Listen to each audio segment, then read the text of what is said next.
Yashomati Nandana Gajabaro Nandana Gokula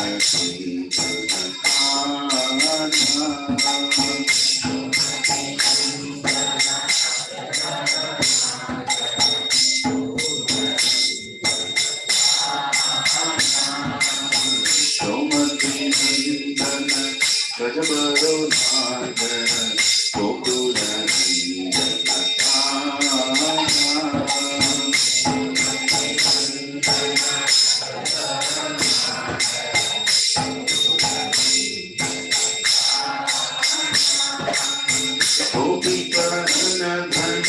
Madana Manohara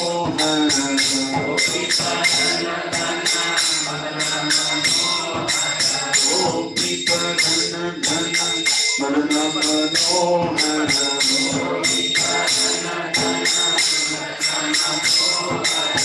Hariya Kamana Vidhana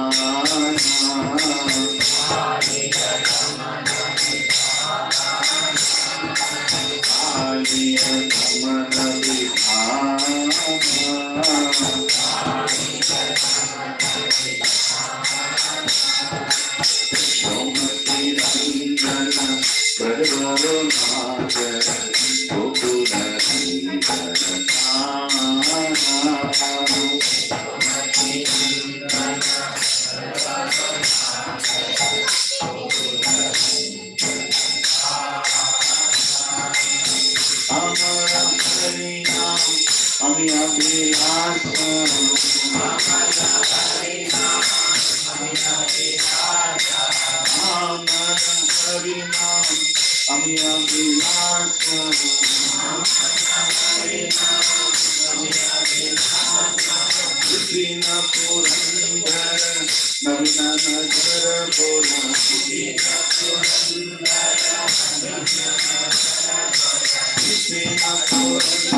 Navani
recite the names of the deities. I want all of you to meditate on those deities in Vrindavan as we do it. Okay? It should not be like a mechanical process. Yeah? You all remember where Radha Madan Mohan is? All the deity names. Let us see how much we can remember. Okay? Jaya Radha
Vrindavan धाम की, श्री गोवर्धन धाम की, ब्रजमंडल परिक्रमा की, वृंदावन यात्रा की, कार्तिक मास की, जय श्री कृष्ण भगवान की, जय श्रीमती राधा रानी की, श्री प्रभुपाद की, निताई गौर हरि प्रेमानंद, हरि हरि बोल। हरे कृष्णा। एक महीने में क्लास भी दे देगा।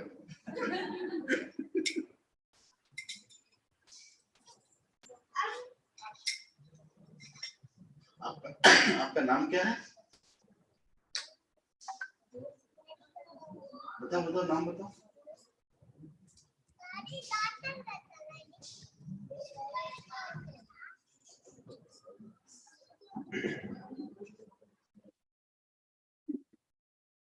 ओम ज्ञानतिमिरान्धस्य ज्ञानाञ्जनशलाकया चक्षुरुन्मिलितं येन तस्मै श्रीगुरवे नमः। श्रीचैतन्यमनोभीष्टं स्थापितं येन भूतले स्वयं रूपा तदानीयं आदिस्वरूपं वन्दे श्रीगुरो श्रीयुतापदकमलं श्रीगुरो वैष्णवांश्च श्रीरूपं साग्रजातं शरणं सजीवं साद्वैतं सावधूतं हरिनामचरितं कृष्ण चैतन्यदेवं श्री राधा कृष्ण श्री विशाखान्वितांश्च हे कृष्णा करुणा सिन्धो दीनबन्धो जगत्पते गोपेशा गोपिका नमोस्तुते काञ्चना गौराङ्गी राधे वृन्दावनेश्वरी वृषभानुसुदेवी वाञ्छाकल्पतरुभ्यश्च कृपा सिन्धुभ्येव च पतितानां पावनेभ्यो वैष्णवेभ्यो नमो नमः। जय श्री कृष्ण चैतन्य श्री अद्वैत श्रीवासवी गौर भक्तवृंद।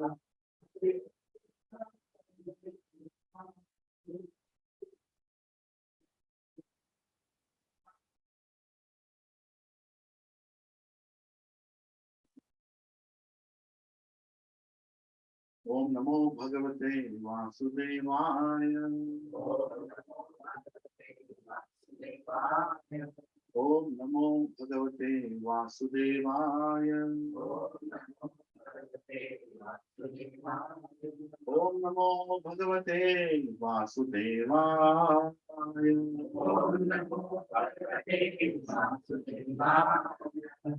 Let us read together.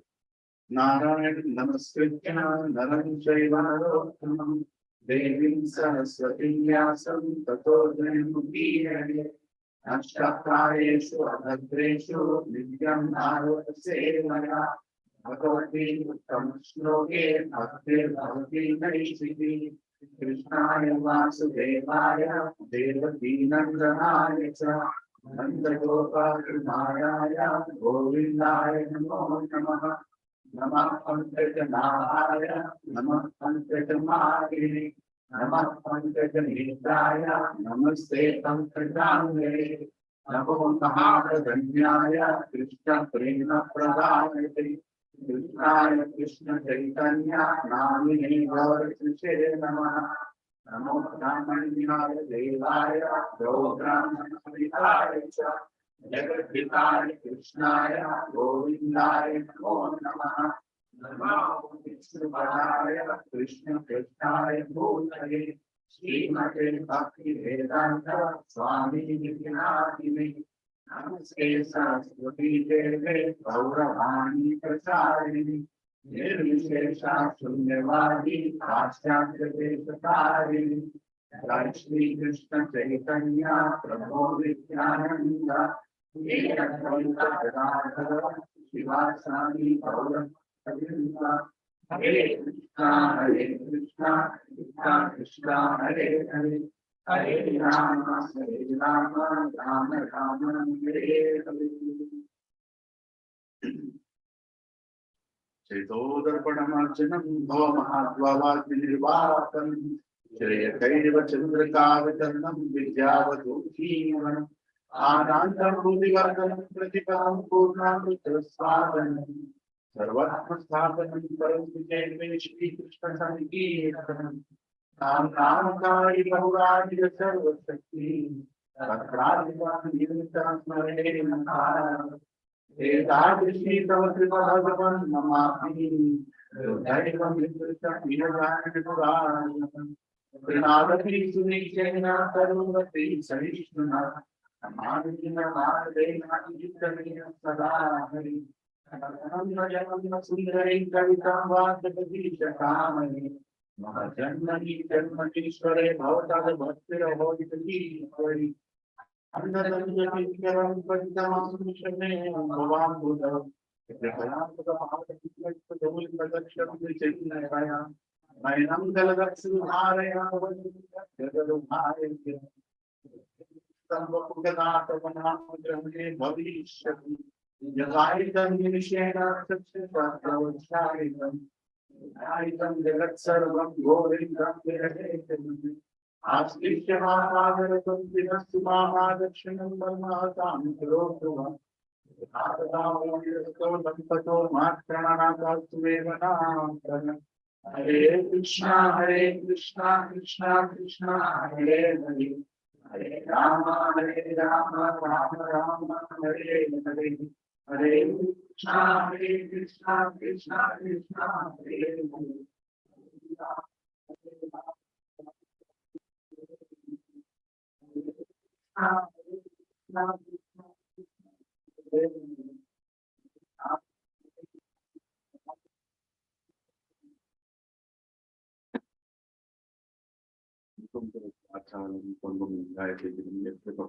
वंदे श्री गुरुदिनकारिणं श्री परमानंद माधवं श्री चैतन्य ईश्वरम् ओम अपवित्रो पवित्रो वा सर्वावस्थं गतोऽपि वा यत् स्मरेत् पुण्डरीकाक्षं स अभ्याभ्यां शरणं गच्छति।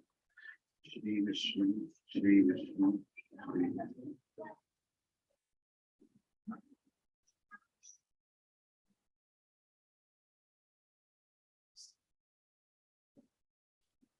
So thank you. My throat is a little unwell. Little something has started before the yatra. Please excuse me. I'm not loud enough. Hare Krishna Matsi, thank you.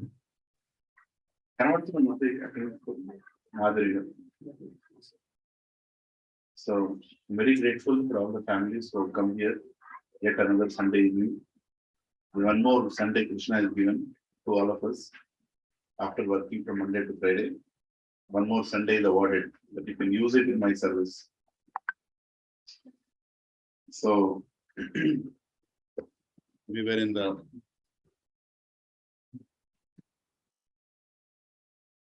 we'll briefly discuss some part of Bhagavad Gita, and then we'll discuss more on the Kartik month, preparing our consciousness for going to Yatra. Right? Is that okay? Yes. So here in these verses, Krishna is talking about from 8 to 13.8 to 12. Krishna is talking about so many things, the qualities that are needed to acquire knowledge. Jnanam. Jnanam itself doesn't mean knowledge. The qualities that one needs to have to get that knowledge, right? And that itself is knowledge again. This includes humility, pridelessness, accepting a spiritual master, right? Serving devotees, so many things. You can read them here. Humility, pridelessness, non-violence, tolerance, simplicity, approaching a bona fide spiritual master, cleanliness, steadiness, self-control, renunciation of objects of sense gratification, absence of false ego, the perception of evil, of birth, death, old age, and disease, detachment, freedom from entanglement with children, wife, home, and the rest, even-mindedness, amidst pleasant and unpleasant events. Very important. Even-mindedness amid pleasant and unpleasant events. Constant and unalloyed devotion to me. Aspiring to live in a solitary place. Detachment from general mass of people. Accepting the importance of self-realization and philosophical search for absolute truth. All these I declare to be knowledge. And besides this, whatever there may be is ignorance. Right? All these qualities are there, not only in a devotee, they're also there in a jnani. There are karmis, jnanis, yogis, bhaktas. Right? 4 categories.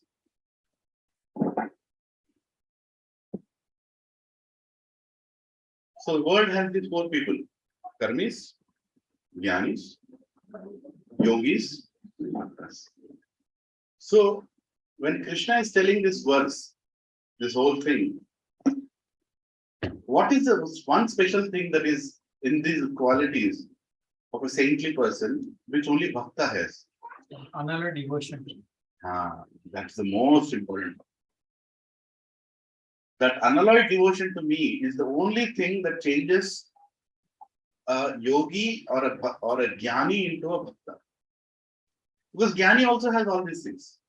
If you get a lot of knowledge, at some point of time you'll be humble, at some point of time you will be prideless, some point of time you'll become non-violent, you'll become so many things. But the most important thing that Prabhupada gave all of us is unalloyed devotion to me. Right? That is where bhakti comes. And if that one thing is lacking, everything else that you're doing here is of no use. Are you all following? You might have the best qualities. You might have the best social status. You might be considered the best person. Right? But that one thing, if it's missing, unalloyed devotion to Krishna, then everything else is in a way useless. I was talking to one Mataji, and she was wanting initiation. Me and Balwan Prabhu together know her. So Balwan Prabhu called me and like, Prabhuji, should we recommend her name? And then we were discussing, something, a lesson is coming out. That's the reason I'm sharing. I'll not share the Mataji's name, doesn't matter. It can be anybody. So we both were discussing, and the Mataji, she chants 16 rounds. And she attends online classes. Right? She gives donations. She has very good qualities. Her husband is a gem of a person. He also does all good things. And the whole community is known for his goodness. Everywhere he goes and does everything. Right? I mean, like, if somebody's in trouble, he'll immediately go there, and the whole colony actually praises him for his good qualities. So she was like, Prabhuji, I want to get initiated by some spiritual master. So can you please move my thing ahead? So we both were discussing, and initiation is a very big responsibility. See, we can add trouble to Guru. I don't know if I'm doing any good to my Guru, but I don't want to do bad. At least that much I should, it's a responsibility. And all of us get into that role at some point of time, where we have to recommend people for turn that for the. Yeah, Hare Krishna. But you can decrease the volume actually if you want. That's it. We can decrease. Yeah, Hare Krishna. Yeah. So one thing I asked her, Mataji, whose classes are you attending regularly? Where are you going? No, I attend online classes. So online is okay. But where are you going? Somewhere you should go. Somewhere you should be regular. And she started discussing that, no, Prabhuji, but what is the difference between Vapu and Vani? What is the difference between, so philosophy went inside.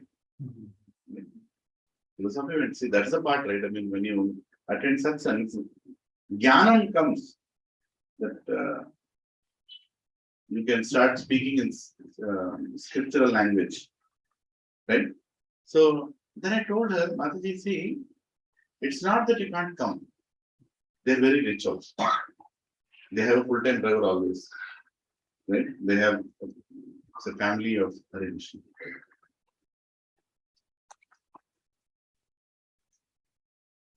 No need to start the clapping culture. We don't need that. It's not there. It's not bona fide.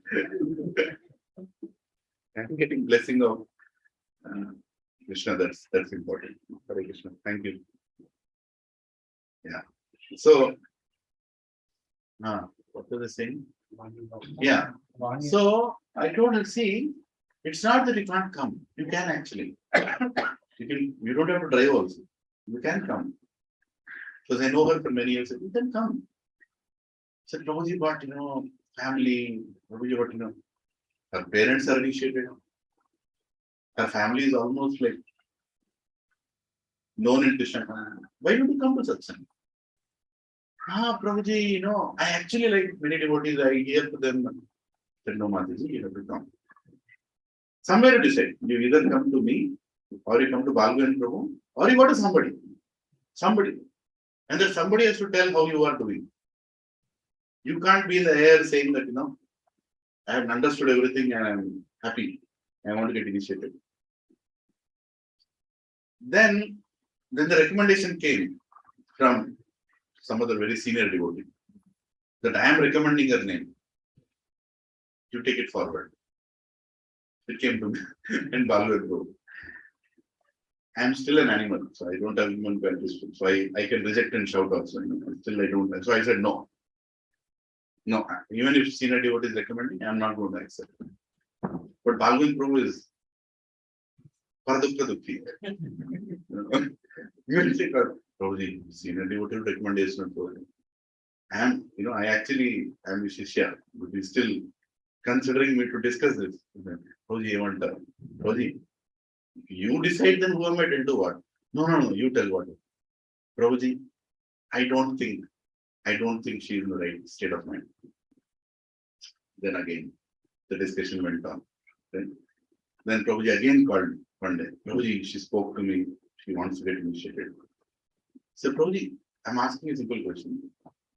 What is the problem in her attending classes? Coming in person to Satsang. What is the problem? Because when you come to Satsang, Krishna speaks to you. Through your Siksha Guru, Krishna speaks to you. It's not a Siksha Guru is anything great. Krishna will speak to you. And purification happens, humbleness comes when you work with devotees. When you work on things with devotees, right? When you start working with devotees, that is when the purification happens. Like collecting Mridanga class fees is getting purified. Every month is getting purified. Or tracking, yatra registrations, right? Doing things together is where you get purified. Sitting alone, silos, you can say I'm a pure devotee. But when you have to start working with others, and sometimes even working with different disciples or different gurus, or some people who are initiated or not initiated, actually doesn't matter who is initiated or not initiated. It doesn't matter in satsang. What matters is how much people are really focused on Krishna. Right? That's what matters. So when you work with all these people, that is when your purification starts. That is where Krishna plays, and he tries to remove all the anarthas out of you. Association removes false ego. Remember that. False ego can be removed only through devotee association. There is no other way false ego can be removed. I am the doer. I am important. I am the center of everything. That is removed only in a satsang. Nowhere else. No book will remove. Only seva and satsang will remove. Guru will remove. Right? Then at one point, because she was so persistent, she told, again, Balu said, I think you'll recommend me. Okay, recommend means again, there is an interview process, there is the whole thing, whatever that people go through. Then she called me and said, Prabhu, I want my husband also to be initiated. I said, okay. Then I asked her point blank, because I'm not seeing you regularly. Are you is he chanting 16 rounds regularly? Right? Now, how many of you have I asked this question anytime? Calling? No, me asking you. Do you remember? Did I call him up and ask? Are you chanting? Because he went for interview. That's when I asked. Otherwise, I will never ask. He never asks. Spiritual life is meant on trust. When somebody says he's chanting 16 rounds, he is chanting 16 rounds. You don't call and ask it. Yeah, Jeshna. Nina Jeshna. Probably this is Jeshna. We don't ask like that. That's not it. It's Krishna is the witness, right?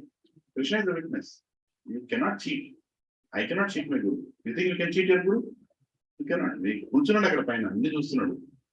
If you cheat your guru, you're going to get your. You'll suddenly, Villa in Telapur, something nice will happen. You cheat your guru. Very simple. Everything will flourish. Suddenly your complexion will become white, your children will start listening to you. Neighbors will praise you, you'll buy a Audi car, convertible, Ferrari, everything will come into life. Just cheat your guru. All you have to do is cheat your guru. Finish. You get all of it. Mention this one. Why did you tell that you get all these things? Because Krishna is not there in that. Puttu, Savu. Puttu, Vaidaho, Mara. Take birth, die. Can you get all these things? All these things you'll get. Nice complexion, nice body, nice features, nice, whatever. All you have to do is cheat your guru. So we trust them. So I asked, Mataji, do you chant 16 rounds? Said, yes, Roman chants. Mataji, what about your husband? And then she told, Prabhuji, sometimes he chants on festivals 16 rounds. Remaining time, he doesn't chant 16 rounds. He chants whatever number he wants. Then I asked him that, Mataji, but that is not the standard. The standard we have here is without any gaps. Without any gaps, one should chant 16 rounds for at least 3 years. That is at least kept by the authorities. Right? Unless you do that, we cannot take the name. Actually, the only concession that is given is in case of Matajis when they are pregnant. When they're just about to deliver or they deliver, there can be a 1 to 3 months gap during that time. And it's understood, even Guru understands that they can not chant 16 rounds. Maybe they. And in case of Prabhu's, some rare exception is, where you still have to count it back when you have severe health problems. That's not office problem, extraordinary karma. Right? But then you have health problems where you've gone into coma or you are completely paralyzed, you could not chant. The Giriraj Swami Maharaj could not chant for many months. Jayapataka Swami Maharaj, he could not chant for many months. But what did they do? Their servants kept a track of how many days they did not chant, and they chanted those rounds in the remaining months after they came out of. And they made a note of it that I am short of 2,000 rounds. So in the last 1 year, so I have to bring up there. That's a commitment for that. So when I asked her, is your husband chanting 16 rounds? She said no. Now I told her, Mataji, but this is very important. It's related to what we're discussing. That's the reason why I came here. I asked her that Mataji, he is supposed to chant 16 rounds because that's the criteria. That's the criteria of authorities that they have to chant 16 for continuously without any gaps. For at least many number of years, 3 years. Then she told something. No, my husband, even though he doesn't chant, he has the best qualities. He has the best qualities. He is appreciated in my family. He is appreciated in the entire colony.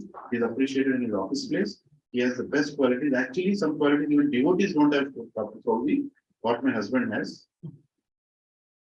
Right? So, I'll go. If you give more, I have to go there. Thank you. Then she told that. And for a minute I was moved. What is this? See, Krishna made her tell something which I would have never known because I'm not taking care of her. I'm not seeing her regularly. Now, what is that? She has literally compared non-devotee to a devotee, jnani to a devotee. Right? The only quality that requires you is complete surrender to Krishna and Guru in bhakti. Remaining all qualities, keep it aside. Right? That's what Krishna is doing here. The most important quality. And what did she do? She compared devotees with somebody who is not committed yet. He's not committed yet. It's not the question of number of rounds. It's a question of surrender. My intelligence, put it in dustbin. Guru's intelligence, keep it in your mind. That is the beginning of your spiritual life. If Guru says that's your intelligence, that's it. It's not blind belief. Till certain point, you can discuss with Guru. Certain point, you can argue with, not arguing or inquisitively discussing. At one point in life, it should come where you say, I'm done. What you say, I'm not doing. Finish. After that, no discussion. You following me? And that is your qualification to get initiated. I'm requesting everybody here who is recommended also for initiation. If you want, I'll remove that names. But if you're not in that state, don't get initiated because you will do Guru Aparad. And that's very dangerous. Very dangerous. Guru Aparad is what? Whatever Guru says, you're not doing. Now you are in a discussion mode. Is it needed? Gurudev, is it needed? Gurudev, I think it's better. Gurudev, I think I'll tell you. Gurudev, I think. So you're not in that state now. Initiation means what you told. You've gone to that state. Somewhere, some point. A soldier in army, right after he's recruited, doesn't go to the war field. He's not taken to the war field. How many of you know army life? Some of you know. Yeah. He is thoroughly monitored. He is thoroughly, prepared. To what extent? When the major says, clean my toilet, he has to clean the toilet. He cannot tell that I'm a soldier, it's not my job, it's not this. You take my daughter to the school, he has to take her to the school. You cut the garden, he has to cut the garden. He cannot say that, sir, I'm this, I'm lieutenant, I'm this. No. He has told, do it. They teach you like that. And if you don't do your court martial, they have separate, army has separate court. Army knows if they go into a civil court, khatam. No case will close. They have their court where the decision is immediately given. This fellow is not big. Why? Why so much practice is done? Because in the war field, when the shooting is going on, missiles are going on, and it says, soldier, go that side and shoot. He cannot tell, hey, can't you see? Bullets are coming, I'll go after some time. No. That's a question of life or death. If he doesn't go that side, that whole army can come behind me and kill all of us. In war field, the decision is given. Decision is not discussed. It is given. Do it. ISKCON is a missionary organization. I should not say orders are given, but instructions are shared. Right? Instructions are shared. Shared is a very light word. But the one who actually takes that instruction as life and soul makes progress. And that person is a devotee. That person is a devotee. And that person is truly initiated. You simple thing. Whatever Bhakti Siddhanta Saraswati, I was recently reading the Lilananda. We were reading the Lilananda. We were going through the phase. Oh gosh, how he was, how the Gaudiya people did not listen to him. And what happened to Gaudiya after he left? It was burned. The entire Gaudiya was burned. Why? Because they did not listen to his instruction. He said, please don't fight for properties. Focus on preaching.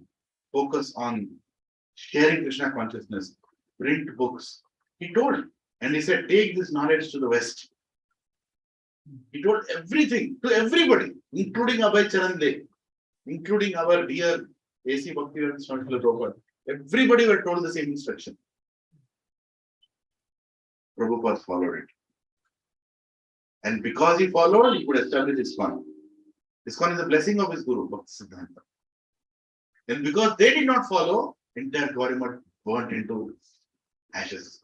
Literally ashes. 2 people in Gaurimat fought. Keep their names apart, 2 sannyasis. One was good in administration, one was good in preaching. And both of them started claiming all the properties of Gaudimat and just went haywire.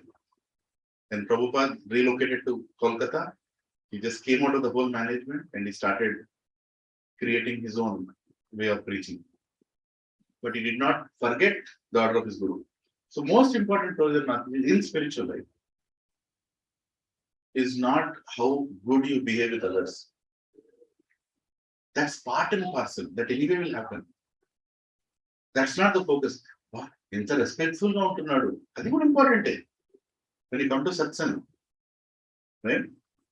How respectful you are to me doesn't matter. Doesn't matter actually. What matters is, have you paid obeisances to the altar?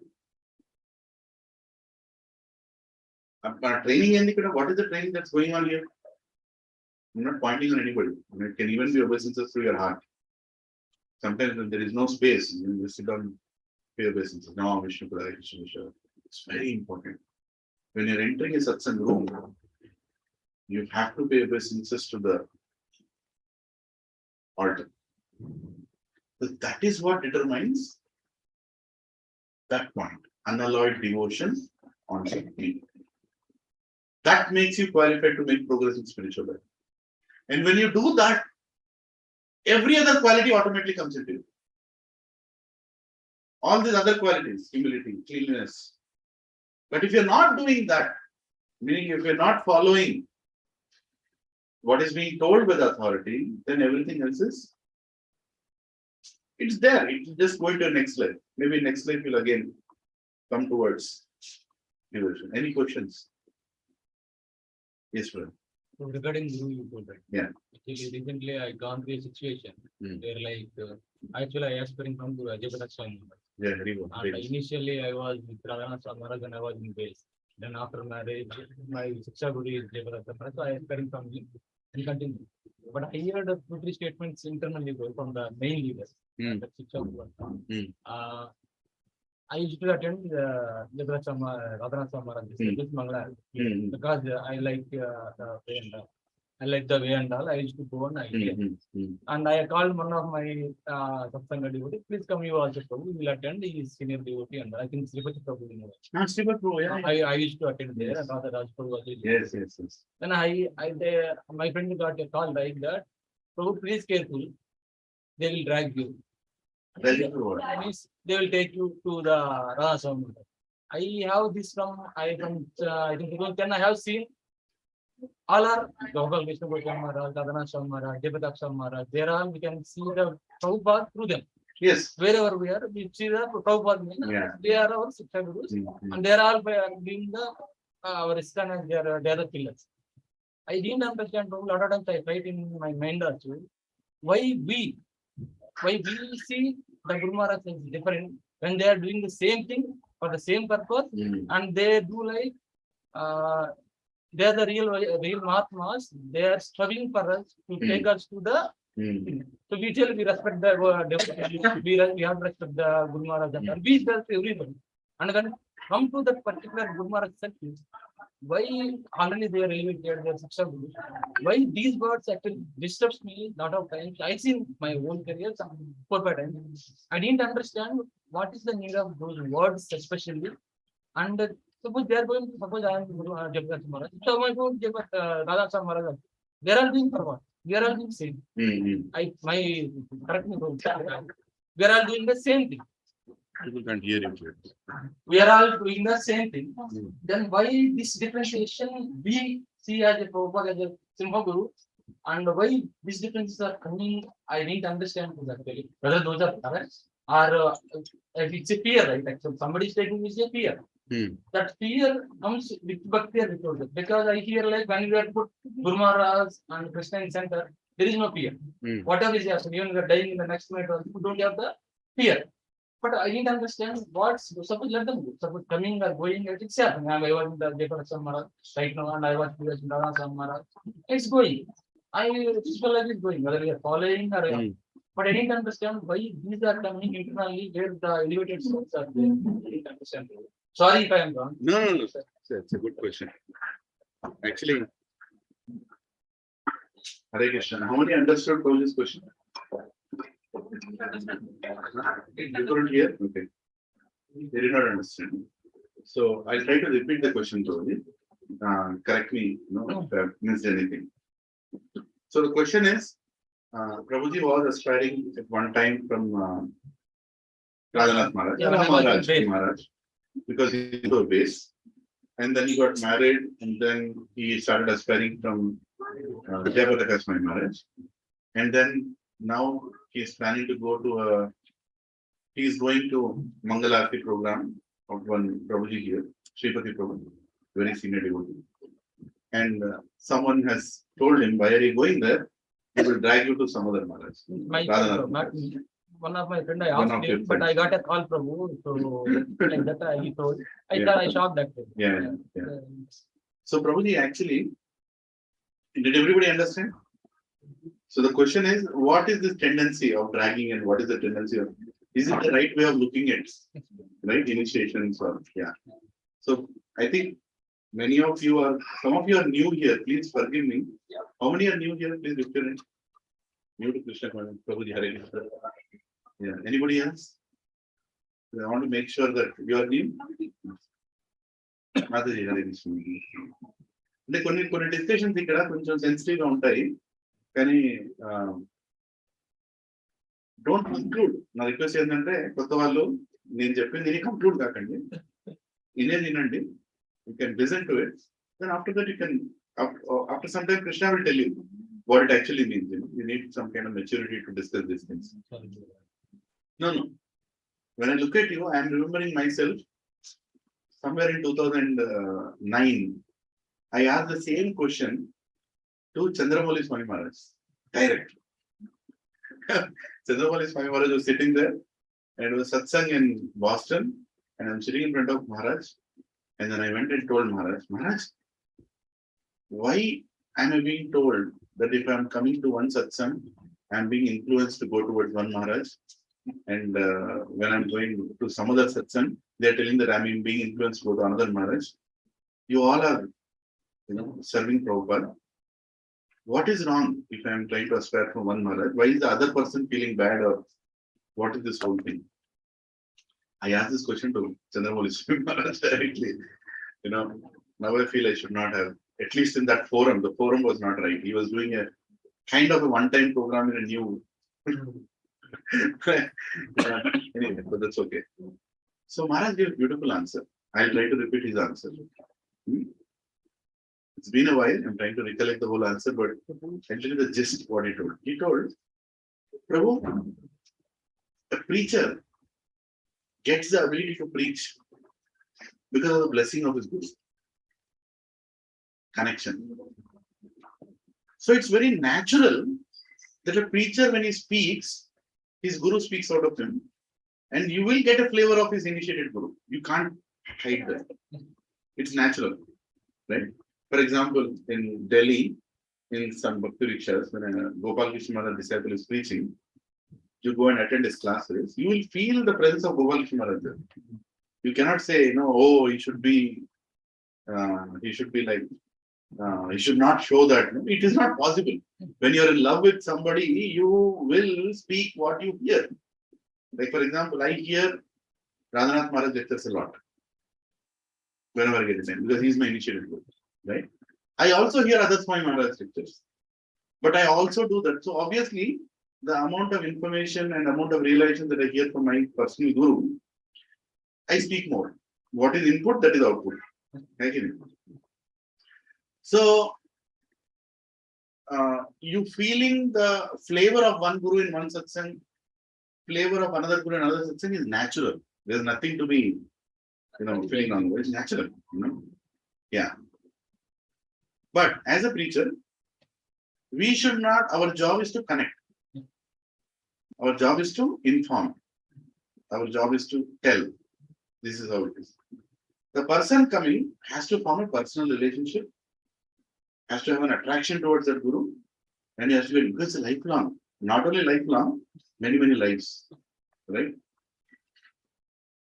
So, some people, because of lack of training, I'll put it like that, lack of training, they try to promote their guru. It's very unfortunate. I will not deny that it doesn't happen. Unfortunately, it happens. Right? And they kind of create a little bit of disturbance. In the whole beautiful Sangha, they create a little disturbance. Now, who are these people? They have not been trained properly. Their preacher has not trained them properly. That is a problem. And ISKCON, again, being a multi-guru organization, right? They want to they want their guru to be very, they want to tell their guru that they are preaching nicely. Because they want to tell that their guru that they are preaching nicely, they want to take so many number of people for initiation to him. That's like your material tendency you're taking into spiritual life. And that's never appreciated. For example, I'll tell you an example, keeping the name aside, Radhanath Swami Maharaj, he was called for initiation in somewhere in Maharashtra. I don't want to name the city. He went there.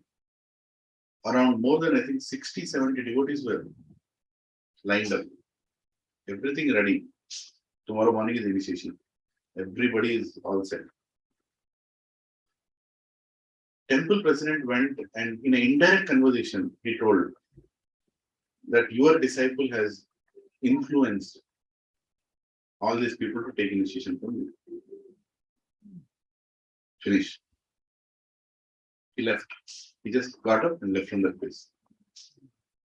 Oh, I feel really, I don't know, staying, when I heard that, I felt very sad for all the 60 people also. Because I don't know how much of it is true. Forget about whether it's true or not. Guru didn't like it. Finish. He didn't give initiation. He left. Until now, maybe it's 20 years now. No, it's not. That preacher is removed from the list of mercy. Guru's mercy. Gone. Because he wanted to tell his guru that I'm preaching nicely. But if you want to tell your guru you're preaching nicely, you don't have to bring disciples to him. Right? Preaching is a service. Right? In that service, who is inspired to whom will go. But unfortunately, some people try to do that as a measuring point. And that's only because of lack of training. Lack of training. Proper training is not given. Suppose he is our Siksha Guru. Suppose. What decision should we take from myself? You should, if you know that somebody is trying to push you towards a guru, somebody is trying to say you should go to Radhanath Maharaj. I'll tell you one stupid thing that people speak. Hey, you'll get it fast. Or Bhakti Das Maharaj will get it fast. Radhanath Maharaj will take a long time. Hey, that guru means too many politics, you'll not get it there. People speak like that. People speak, I'm telling honest. What you told is not something that is doesn't exist. It exists. And that is the reason ISKCON as an organization, GBC, have created a course called ISKCON Disciple Course. IDC course. It's mandatory for everybody to get certified in IDC course before they go for initiation. Then what is told in IDC course? This is exactly what is told. That have you been influenced to go and take initiation from a guru? Have you been influenced? And how you are influenced also is told. Right? And if you feel so, then immediately you can correct yourself and not get forced to take initiation from somebody. Right? Very important, bro. It's very, very important. Because see, we are not doing business here. This is not business. This is service. Right? And another thing I'll tell you. People become too attached to the people who come to the satsang. Very attached. Why? Because sitting here is luxury, Guru. Isn't it? Sitting here is, for a person who has a lot of ego, sitting here like this, 100 people hearing him every week is like, like Dandora of his false ego. Isn't it? See, in your house, if you talk, your wife also will not listen to you. Right? But 100 people, you are making them sit and talking. Array, what a luxury. Preaching is like two-edged sword. Sharp on this side, sharp on that side. If you are careful, you will make advancement in life. If you are little not careful, you will get doomed in your spiritual life as a preacher. Maximum risk you are taking. Because number one, you are 100% not following what you are saying. You are not at that state, but you are repeating the philosophy. And you are telling everybody that I am endeavoring towards that. You are projecting. So many things are there in a preacher's role, right? So, I don't know why I came this side, but Guru Maharaj, actually, preaching is a luxury thing. So. Preaching is a luxury thing. So what people do is they get attached to the people who come to them. See, entire ISKCON, international is I, but for me, I and inspiration is second. International organization, inspirational organization. The preacher's role is to inspire people to go to Krishna. That is the point here. Inspire. So if somebody is coming to this satsang, right, or a particular person's satsang, he's inspired to come there, he's getting inspired. At one point, am I Krishna? No. Cannot be Krishna. Nallaguna Krishna. I'm not Krishna, right? At some point, it is possible that the person coming will not find you attractive, or will not find you exemplary, or will not find you inspirational. What is he supposed to do? He has to go to somebody else. He should not leave Krishna consciousness. And as a preacher, if you are able to sense that somebody is not able to inspire you enough, or you are not able to inspire that person enough, if you are able to see that, if you truly are in a mood of service, you will try to motivate him to go to somebody else. And it's not easy, when you can't tell somebody to go somebody else. He has to choose, but he'll try to give more avenues. That you go here, Prabhu, you go here. Somehow continue your Krishna consciousness. That is the whole point, right? The whole preaching exercise is somehow make that person continue the Krishna consciousness wherever he goes, right? So if a person has stopped coming to satsang, that only means that he is not inspired to come here. Right? He is not inspired. So if he is not inspired to come here, that means as a preacher, I am not able to give him enough devotee care, or I am not able to understand his needs, or he found out who really I am. These are the only reasons why somebody stops coming. But what happens is, when people are not properly trained and they sit in the preacher's role, they become very possessive about everybody who comes. And then what they do, they started committing offenses. They'll start speaking about them ill. They go and tell him, why are you not coming? Of course, you can ask why you're not coming. But after a point, preacher should gaze that, okay, he's not coming because he is not inspired. And it's okay for him to go to anybody else. And you should actually feel happy that he's gone to somebody, somewhere he has gone. That spirit is sometimes lacking in some places. And what they do is they try to make people feel, or they immediately push him towards a guru. See, another way of binding a person there is they immediately push you to a guru, saying that you take initiative of this guru. Right? Because he's my guru also. Both are guru is saying, so what guru is telling, I'm telling. So you have to follow me. You better sit here. My gang should increase. 2021 it was 80. 2022 it should be 90. Number again. Right? And you start committing offenses. That's possible. It can happen. You told number game. So shall I ask Prabhu regarding book distribution, regarding the Kartik month count? I did 60, tomorrow I have to do 80. Personal is fine. Why we putting the guru? Generally, somebody may hold a stand in the middle on the road. He may not tell at least one guru. Somebody went 1 hour to some famous temple and all books sold out. Effort is different.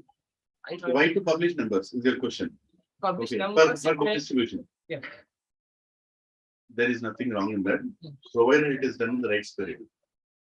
Prabhu, at the end of the day, if you're telling somebody that I chanted 108 rounds yesterday, when yesterday was Ekadashi, I chanted 108 rounds. Why are you telling that thing? To inspire him or for everyone to clap you? Prabhu did 108. Why are you telling that? Right? That really matters. If you're a group should be inspiring each other. The whole game is of inspiration. You are trying to inspire each other. So I have distributed 60 books. You should tell that. Why? What is wrong? You should tell them. And if somebody is thinking, he's telling because he wants to show off, he's seeing with the fault because he has that fault. So is fine. I'm not Even the person who is finding that fault, saying that, why is he telling? He is telling that because he has that fault in him. Because he wanted to win some game, he came to the satsang. He could not do enough books as compared to somebody else, and he's feeling bad when he's publishing it because he himself wanted to do something like that. Right? We are coming here to get inspired. And it's always good to have a target that you'll never achieve. Keep a target and fail yourself. And be humble and to say I failed. Right? And always publish numbers to inspire others. Nothing wrong though.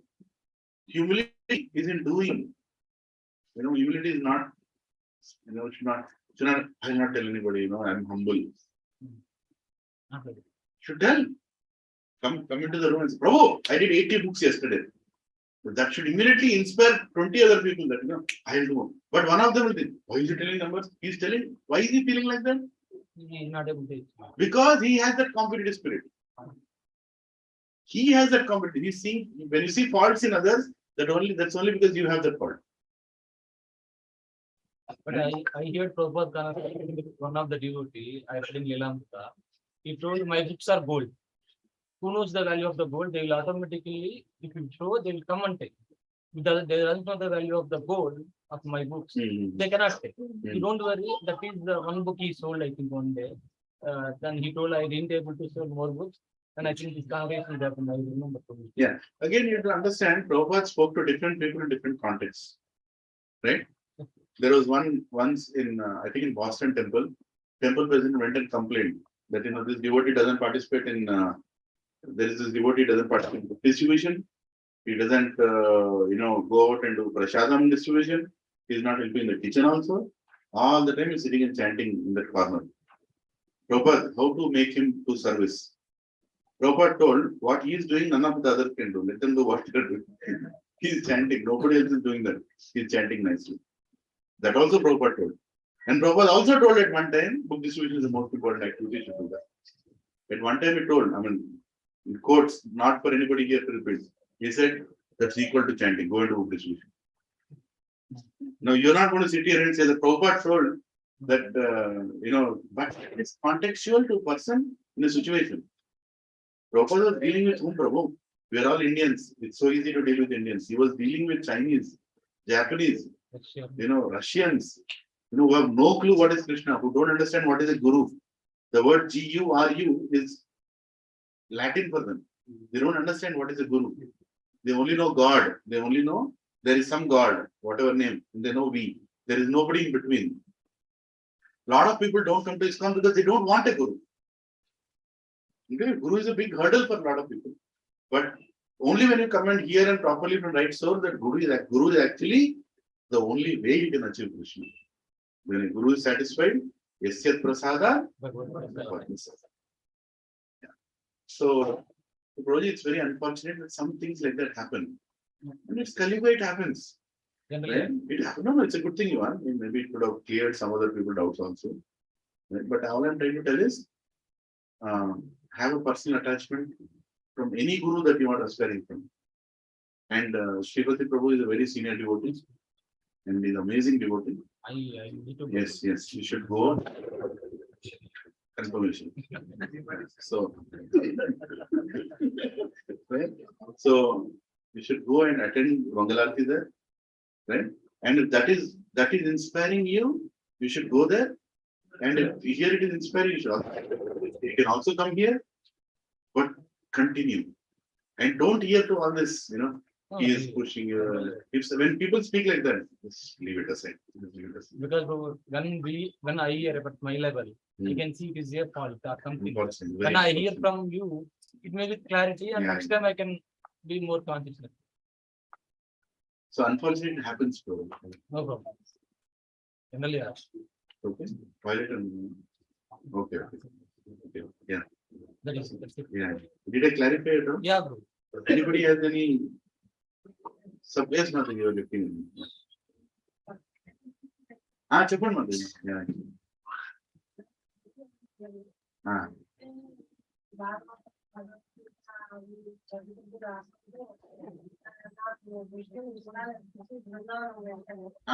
చాలా experience చాలా బాగుంది. వచ్చాను అంటే అక్కడ క్రిస్టియన్లో నాకు బాగా జపం వాళ్ళు చెప్పారు. నాకు దూరంగా చెప్పారు అర్థం మనం ఈ జపం ఎందుకు కౌంట్ చేసుకోవాలి, చేసుకుంటాం జపం అది ఎందుకు కౌంట్ చేసుకోవాలి 16 సార్లు ఎందుకు కౌంట్ చేసుకోవాలా? నేను ఎందుకంటే పని చేసుకుంటూ ఉంటాను కూర్చొని జపం అలవాటు కదా, ఇంట్లో పని చేసుకుంటూ ఉంటాను, ఆ జపం అవుతూ ఉంటాను. అంతకుముందు నాకు చెప్పకముందు కూడా డబ్బులు నాకు ఎక్కడ అనుకోండి, కానీ ఇది అనుకోవాలి దాంట్లో నేను సార్లు 16 సార్లు వెళ్ళిపోతా రౌండ్ అని అన్నారు. ఇది ఇలా ఎందుకు చేయాలి?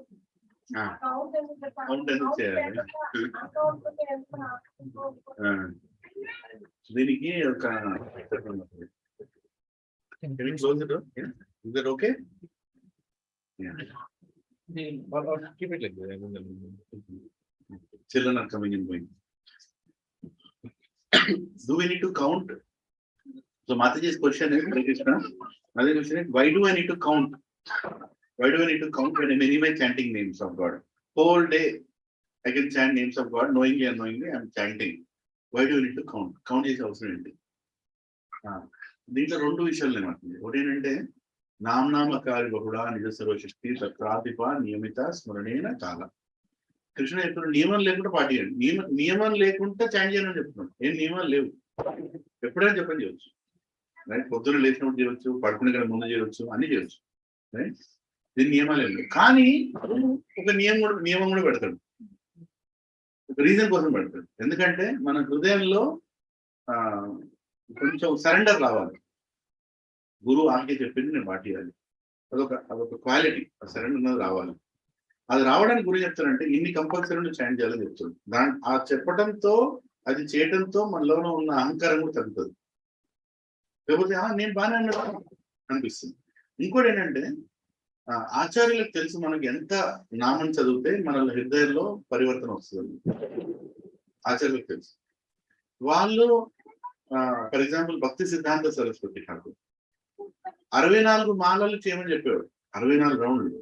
అందరికి కాదు, చాలా మంది తక్కువ చేసుకోవాలి. అందరికి కాదు, కొంతమందికి 64, కొంతమందికి 16, కొంతమందికి 32 అలా చెప్పేవారండి. ఇస్కాన్ ఇప్పుడు అందరికి 16 చేశారు. 16 మినిమం బస్ ప్రోపర్. నేను కూడా తక్కువనే బోరింగ్ మినిమం. కానీ ఎందుకు 16 చెప్పారంటే ఇప్పుడు మనకు డోలో 600 ఉన్నది.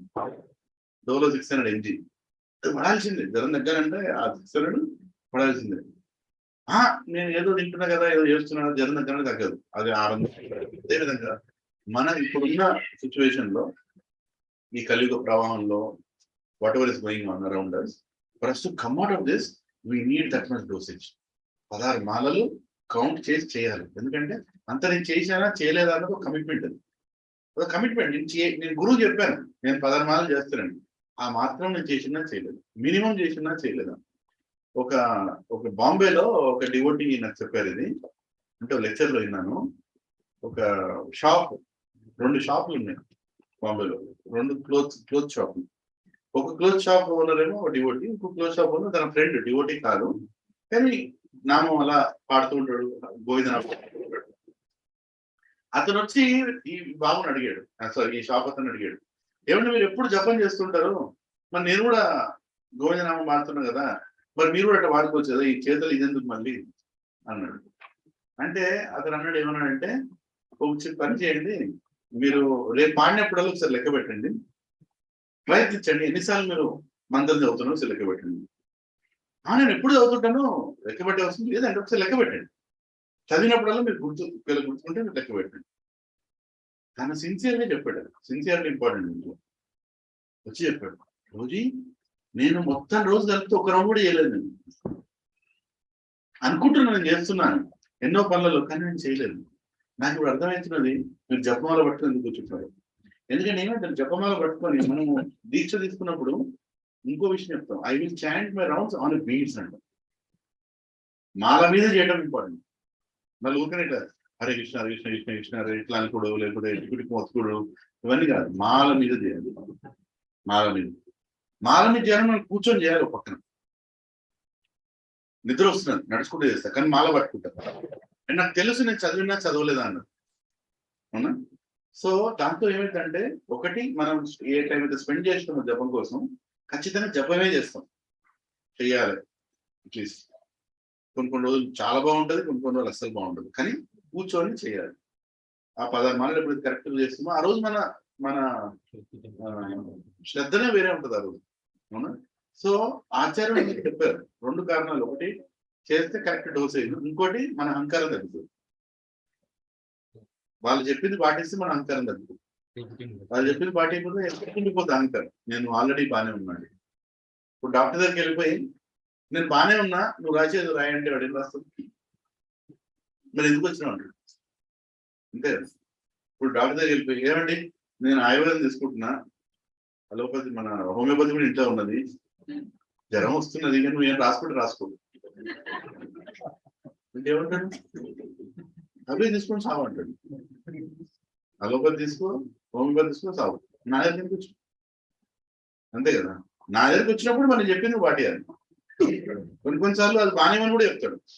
కొన్నిసార్లు ఏమంటాడు, అది ఎక్కువ తీసేయి. హోమియోపతి వాడు ఆయుర్వేదం కొంచెం తగ్గి నేను తీసుకున్నది అది పాటిస్తేనే జ్వరం తగ్గుతుంది కదా. కొన్నిసార్లు మనం చాలా చేసేస్తాం. ఓ మాతృజీ ఉండే, ఇక వచ్చేసి నేను లలిత సహస్రం చేస్తున్నాను, విష్ణు సహస్రం చేస్తున్నాను, ఈ సహస్రం చేస్తున్నాను, ఆ సహస్రం, ఇంకొన్ని సహస్రం ఉన్నాయి, శాస్త్రం కూడా లేదు. ఎవరి పేరు మీద సహస్రం ఉన్నది, అది కూడా నడుస్తున్నది. ఇవన్నీ చేస్తున్నాను. హరే కృష్ణ అందరూ తినడం టైం లేదు ప్రభు గారు. అన్ని బాగున్నాయి, అవన్నీ దీనిలో పట్టే ఉన్నాయి. ఇది ఒక అన్ని మాతాజీ మీరు చేయకుంటే కూడా దాని ఫలితం దీనిలో నుంచి వస్తుంది. చేస్తారా ప్రభుజీ, మరి టైం సరిపోదు, నీ టైం ఎట్లుందని చెప్పింది, నీకు అర్థం కాదు, ఏం చేయలేవు. అంతే. ఒక వ్యక్తి వినడానికి వస్తే మార్పు వస్తుంది, వినిపించడానికి వస్తే మళ్ళీ మార్పు వస్తుంది. నేను మారేకనే ముందు అమ్మ నువ్వు మీ ఇంటికి పోవమ్మా. మనం మారడానికి వస్తే మార్పు వస్తుంది, మార్చడానికి వస్తే అదే చెప్పడం తప్పేం లేదు, కానీ వినడానికి కూడా రెడీ ఉండాలి. హరే కృష్ణ మహామంత్రం.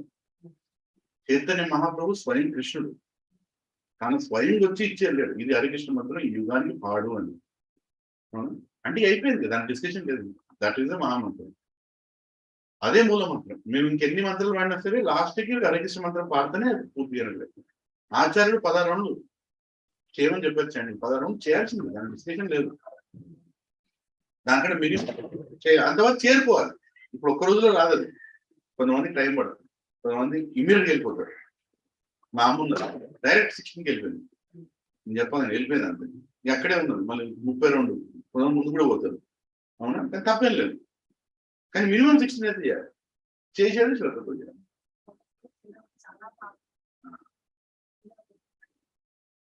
కానీ కొంచెం ఆలోచించుకోవాలి, అంటే ఏ టైంలో నేను పని చేసుకోవాలి. మాతాజీలకు చాలా కష్టం, ఇది ఈజీ. ప్రభుజీలకు కొంచెం ఈజీ, ఎందుకంటే ఏదో రీజన్ చెప్పి రూమ్లోకి వెళ్ళిపోయి చేసుకుంటాం. కానీ మీకు అట్లా కాదు కదా, పిల్లలు చూసుకోవాలి, వంట వండాలి, ఇంట్లో శుభ్రం చూసుకోవాలి, ఎన్ని పనులు ఉంటాయి. వీటి మధ్యలో మీరు మళ్ళీ 16 మాలలు చేయడం అన్నది ఈజీ కాదు. కానీ మీరు చేసే ప్రయాసాన్ని కృష్ణుడు చూస్తున్నాడు పైన. ఈ ప్రభుజీ ఎంత సులభంగా చేసుకుంటున్నాడు, ఈ మాత ఎంత కష్టపడి చేస్తున్నది, దాని ప్రకారంగా ఫలితం కూడా వస్తుంది. 2 వరకు. కానీ టైం ఉండి కూడా చేయనోడు మూర్ఖుడు. అన్ని ఉన్నాయి, అది ఎంటర్ చూడండి, అన్ని ఉన్నాయని దరిద్రం ఉన్నట్టు అది సామెత ఉంది. అల్లుడు నోట్లో శని ఉందా? మా నాన్న బాగా చెప్పేటోడు, రావు ఇంకో తెలుగులో భాగవతంలో బాగా చెప్పాడు. అయితే చేయాలి, మన లెక్క పెట్టుకుని చేయాలి. ఎందుకంటే లెక్క ఖచ్చితంగా మీకు కన్ఫర్మేషన్ ఇస్తుంది, నేను చేసినా చేయలేదా. లెక్క పెట్టకపోతే మనకు తెలియదు, చేసినా చేయలేదు తెలియదు. అప్పుడు మధ్యలో వదిలేస్తుంది. ఇంకోటి కొంతమంది అంటే నాకు చెప్పారు కొంతమంది మొత్తం 16 మాలలు అయిపోయిన తర్వాత ఒక మాల చేయడం కూడా మంచిది. ఎందుకంటే ఎన్ని ఎక్కడ వదిలినా తెలియదు. అవునా? కొన్నిసార్లు కొన్ని బీట్స్ ఎక్కువ మాల అయిపోయిన తర్వాత కూడా ఇంకో 5-6 సార్లు చెప్పడం ప్రాబ్లం ఏం లేదు. ఇంకో 2-3 చెప్పేసుకో, ఎందుకంటే ఎక్కడ పోయిందో తెలియదు. ఇట్లా ఇట్లా ఇట్లా ఇట్లా అంటుంటాం, మధ్యలో అనుకుంటేనే ఇట్లా నేస్తున్నాం, వెళ్ళిపోతుంది. ఇంకోటి చెప్పారు, ఏం చెప్పారంటే మాల అప్పుడప్పుడు మనం చేసేటప్పుడు ఎస్పెషల్లీ మన గ్రహస్థలంలో ఎన్నో రకరకాల ప్రాబ్లమ్స్ వస్తాయి. కరెక్ట్ జపాన్ కూర్చోగానే చిన్నపిల్లాడు అమ్మా చేయగలిగింది అంటాడు, ఉరకాలి. అప్పుడు ఏం చేస్తాం, జపాన్ మధ్యలో అయిపోవాలి రౌండ్ అయిపోవాలి చెప్పలేం కదా, మధ్యలో పెట్టేస్తాం. చాలా వరకు ఏమంటారంటే మధ్యలో పెట్టేస్తే మళ్ళీ మొదటి నుంచి స్టార్ట్ చేయంటారు. ఎందుకంటే మధ్యలో ఎక్కడ స్టార్ట్ చేస్తున్నా తెలియదు, ఒకటి పైన ఉండొచ్చు, ఒకటి కింద ఉండొచ్చు. నేను అప్పుడు ఏం చేస్తానంటే మధ్యలో పెట్టిన పరిస్థితి వస్తే 4 బీట్స్ వెనక పోతుంది, కంటిన్యూ స్టార్ట్ చేస్తాను. 2 ఎక్కువైతే ఎక్కువనే, కానీ తక్కువ కావు కదా. కమిట్మెంట్ అని అట్లా.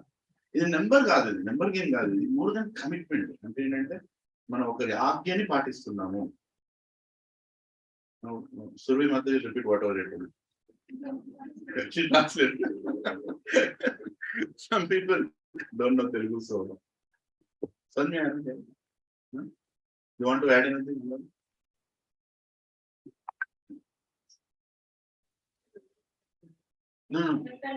మాతృభాషలో మాట్లాడినంత ఆనందం, అది విన్నా స్ఫూర్తి తగులుతుంది డైరెక్ట్ లో పెడుతుంది. ఇంగ్లీష్ తప్పక వాడుతుంది, ఏం చేస్తుంది అంతే కదా. మాతృభాషలో అన్ని కరెక్ట్గా ఉంటాయి, హిందీలో ఇంకా బాగుంటుంది. నాకు హిందీ ఇష్టం, తెలుగు కంటే.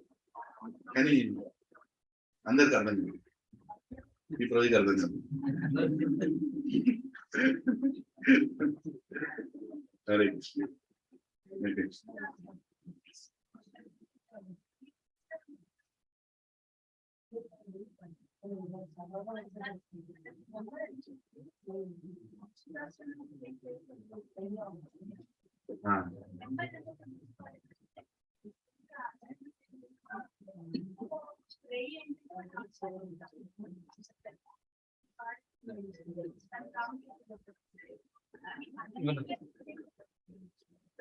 పోతుందా ట్రై చేయండి.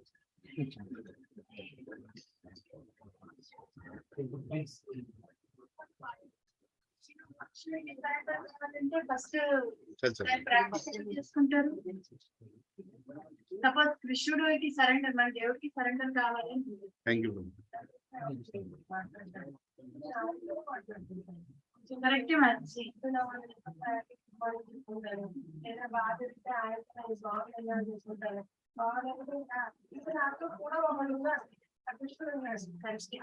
ఈ జపము మీకోసం చేస్తున్నారా, మీ ఆనందం కోసం చేస్తున్నారా? అయితే ఆచార్యులు ఏం చెప్తారంటే ఈ జపము కృష్ణుడు ఆనందం కోసం చేయాలి.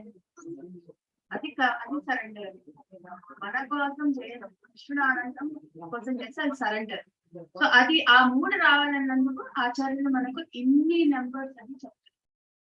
ఎప్పుడైనా జపం అనేది మన పర్సనల్ టైం, కానీ ఆ పర్సనల్ టైం ని కూర్చొని, సపోజ్ మీతో అంటున్నారు నాతో ఎవరు మాట్లాడరు అని, నేను వచ్చి మీతో పర్సనల్ గా కూర్చొని మాట్లాడితే ఆనందమా, అయితే నేను తిరుక్కుంటూ మాట్లాడితే ఆనందమా మీకు?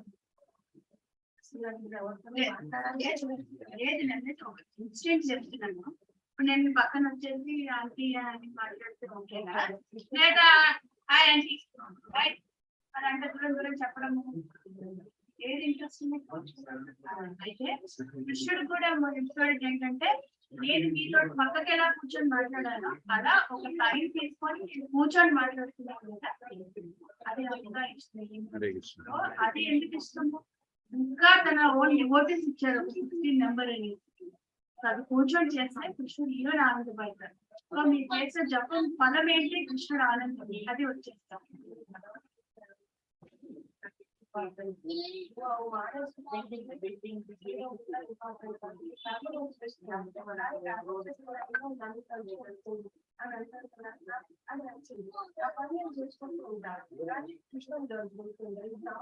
అది చేయండి, తర్వాత దాంతో పాటు మీరు కూర్చొని ఆ జపం కూడా చేయండి.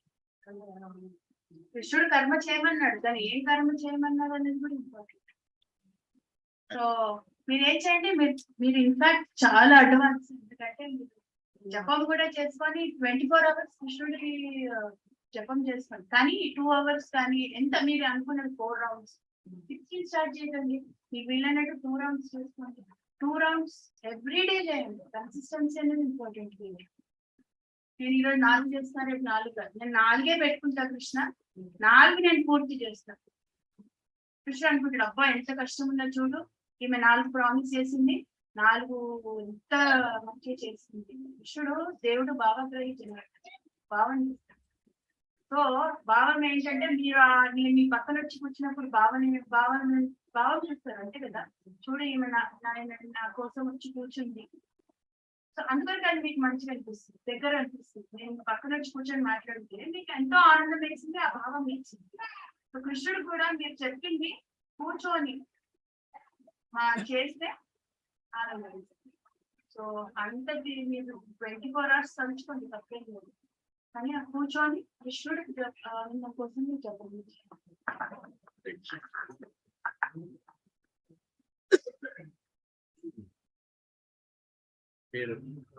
మీరు అడిగిన ఈ ప్రశ్న దాదాపు అందరు అడిగారు. ఈ కొత్త ప్రశ్న కాదు, అందరు అడుగుతారు. అడగాలి, అడిగితేనే మనకు తెలుస్తుంది. ఇప్పుడు అర్జునుడు మహాభారత యుద్ధంలో ఆ 18 రోజుల్లో 16 రౌండ్లు చేసిండా చేయలేదా? చేయలేదు. ఎందుకంటే అతను అర్జునుడు, మన అర్జునుడు కాదు. అర్జునుడు చేయకపోయినా పర్లేదు, ఆయన ఆల్రెడీ సంఘంలో ఉన్నాడు పవంతులతో పాటు, అవునా? కానీ మనం ఉన్న పరిస్థితుల్లో మనకు ఆచార్యులు చెప్పింది మనం మాట్లాడాలి. స్టేజ్ రావచ్చు. ఇప్పుడు ప్రభుపాద్ వారు ఉన్నారు. ప్రభుపాద్ వారు తన మాల చేసేవాడు. ప్రభుపాద్ వారే తన మాలలో 16 రౌండ్లు చేసేవాడు. అంటే ఎంత ఇంపార్టెంట్ 16 మాలలు చేయడం ఆలోచించండి. అది కాకుండా వారి శిష్యుడు ఒక దగ్గర చెప్పారు, సంబడి వెంట ద టచ్ ప్రభుపాద్, మాలి చేయడానికి దాన్ని టచ్ చేస్తే he could hear japa going on inside even when he is not chanting. Literally they could hear breathe. లోపటి నుంచి నడుస్తున్న జపం, ఆ వ్యక్తి జపం చేయట్లేదు, కానీ లోపల జపం నడుస్తుంది. అంటే ఆ స్థితికి చేరుకున్న తర్వాత కూడా ప్రభుపాద్ చూస్తే మాల పట్టుకుని ధ్యానం చేస్తుంటాడు. అంటే ఎంత ఇంపార్టెంట్, తన గురువుకి తను ఇచ్చిన కమిట్మెంట్ ఎంత ఇంపార్టెంట్ ఉందో మనం ఆచారం చూసి నేర్చుకోవచ్చు.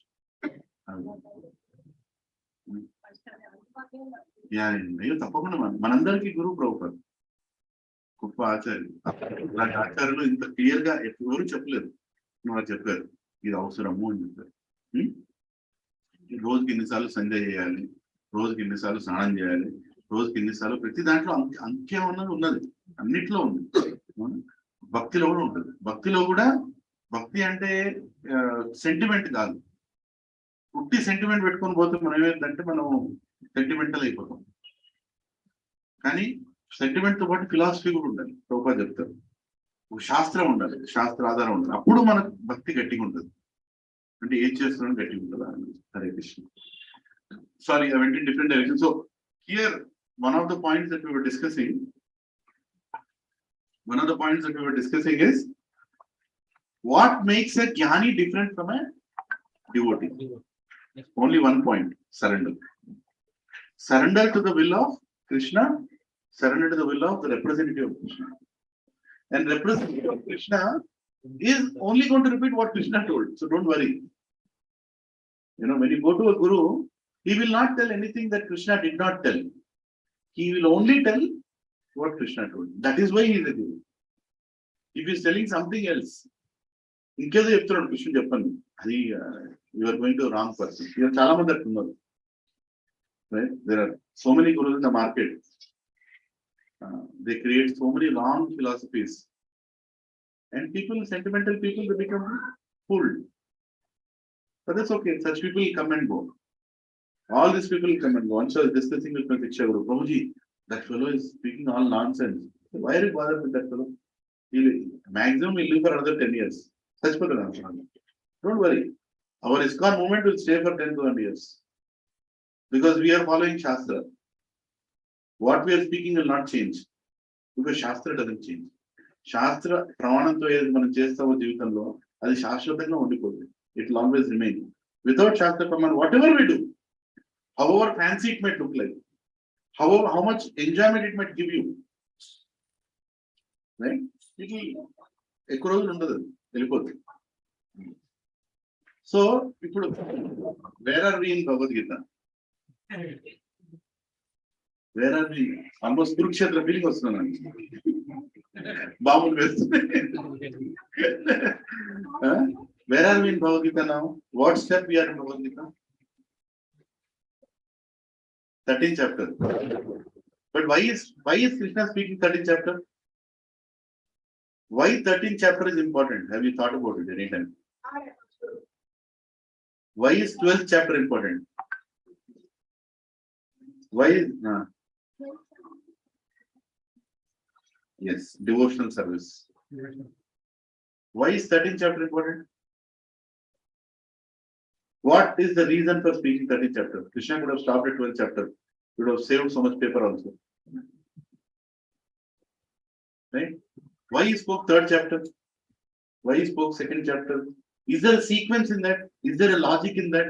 See, lot of you are preaching here. I want you to have full conviction and confidence why each chapter is important. I'll briefly tell you.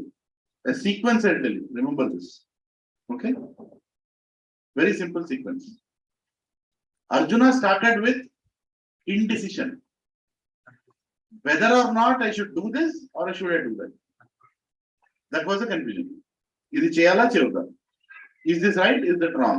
Is this right? Is this wrong? That is so he started with a lot of confusion and his own perspective.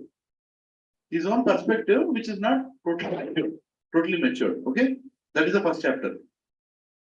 Arjuna Vishada Yoga. They say that, like all is confusion is there in the first chapter. So what should be the last chapter? All his confusion is gone. Okay? All his confusion is gone. His intelligence is replaced with God's intelligence. That is the last chapter. Everybody clear on this?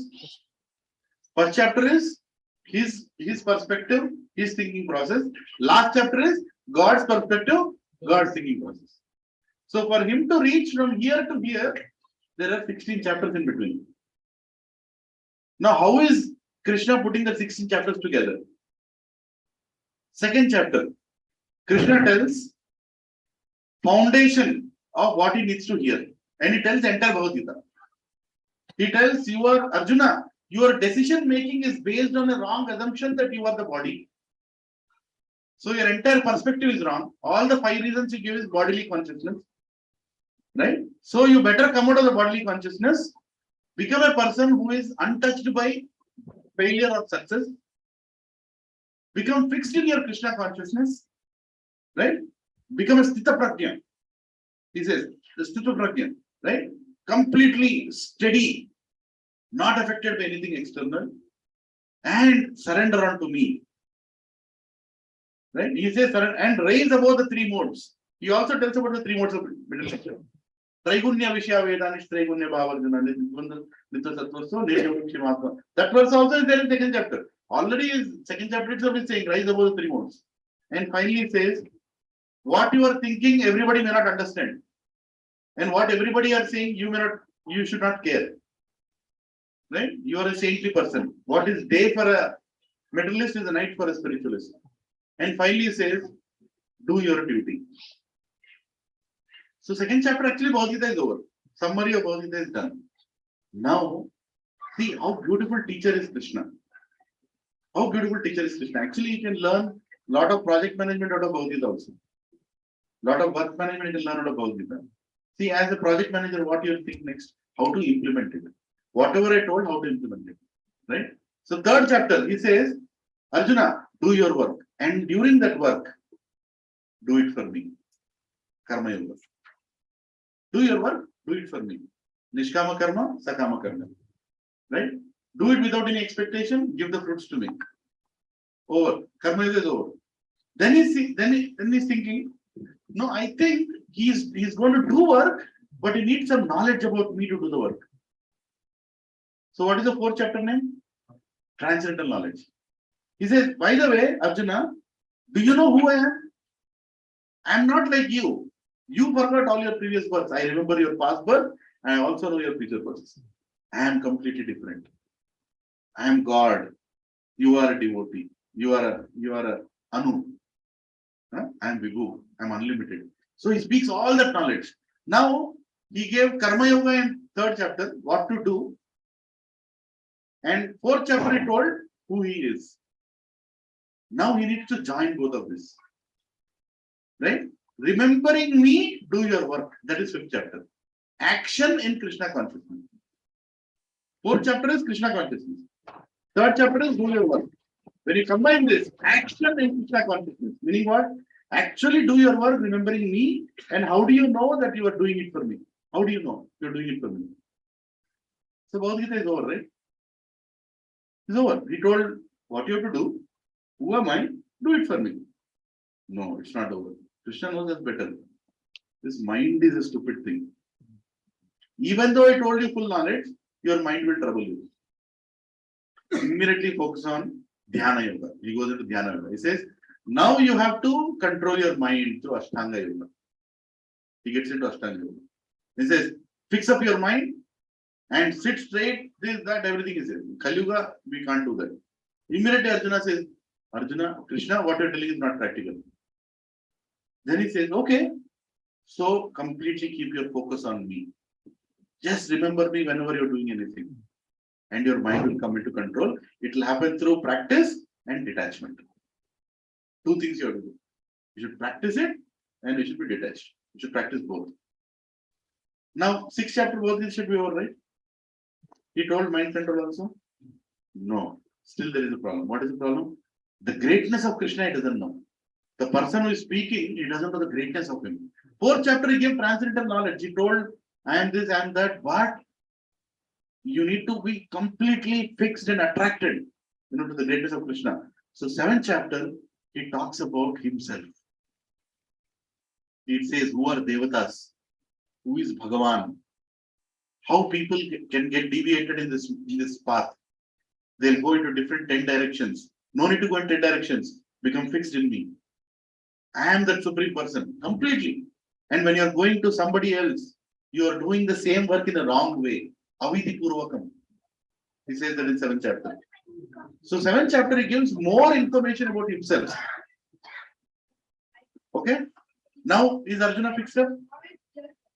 He is told what to do, how to do, right? I mean, what to do? Karma Yoga. 4th chapter, whom to do? Greatness of God.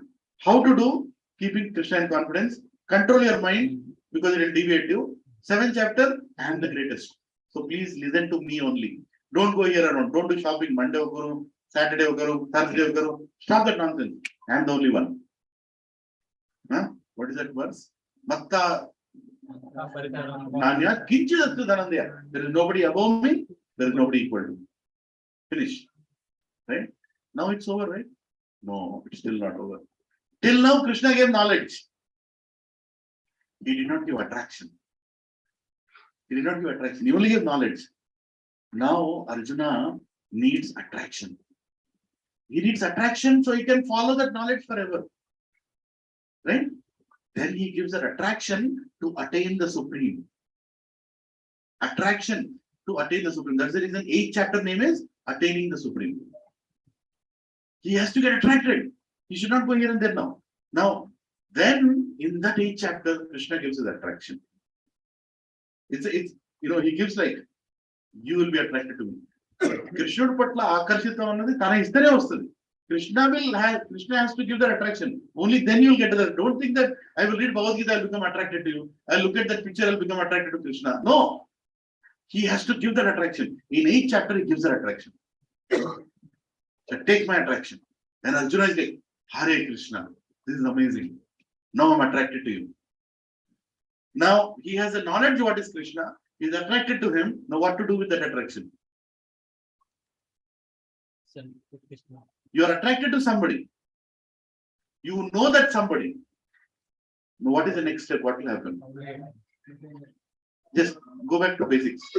You are attracted. You are not. Just think you are not married yet. Love. Love. Love has to come. Isn't it? You are attracted to somebody. You know everything about that person. And he's asking you to work for him. When will you do that? Only if you have love. So love is the most confidential knowledge of Bhagavad Gita. You are not the body, you are the soul, is confidential.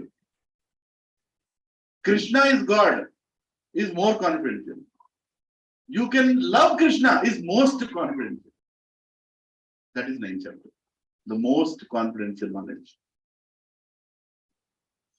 In 9th chapter it says, how you can serve me. What is that love? Right? He explains that. 9th chapter. Now, Bhagavad Gita should be over, right? 9 chapters. Hey, Paul, now you are in love with that person. Now you are in love with that person. Don't you want to know more about him? Huh? You brought, see, till now, you told what you wanted. You told what you wanted to show me. Krishna told what he wants to tell Arjuna till 8th and 9th chapter. But now it's Arjuna's turn to know more. Arjuna says, I want to see more of you. Show me more, so I get more attracted. Vishwarup. Show me. I want to get more attracted. Please show me who you are. Are you seeing the logic between chapters?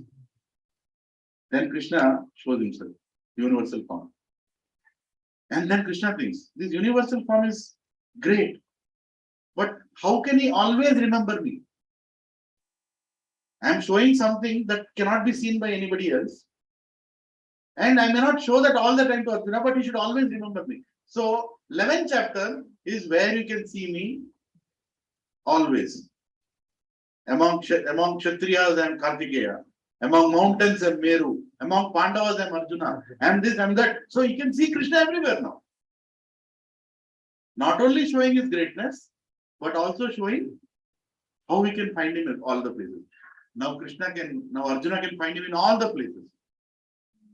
When he can find him in all the places, when he's attracted to him, when he can find him in all the places, then starts what? Devotional service. He starts doing devotional service. Right? So 12th chapter's name is what? Devotional service. Then he says, okay, now you can serve me. Because you can see me everywhere. I know who you are. I know you know what I am. Now you can serve me everywhere. That is devotion service. Now Bhagavad Gita is over. Finish. 12 chapters. Bhagavad Gita is over. Is it over? So what is the need of 13th chapter? Why Krishna had to speak after? Oh, it's over, right? I mean, logically, devotional service. The goal of Bhagavad Gita is what? Bhakti. The goal of Bhagavad Gita is bhakti. He already spoke about that bhakti. It's over. No. Now he is a caring parent. Krishna is a caring parent. He told everything to his child. Now what is he going to do? He has to protect his child. How do you give protection to your child? By telling what are the obstacles. Now you know what to do. Now you know what to do. But what are the obstacles that are going to come in front of you? Internal obstacles, external obstacles.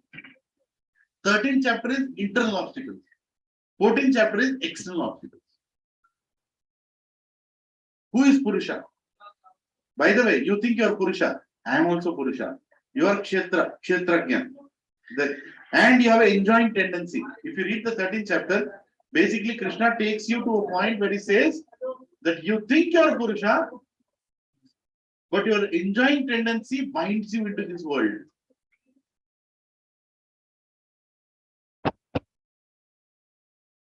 Thirteenth chapter, now we'll go forward.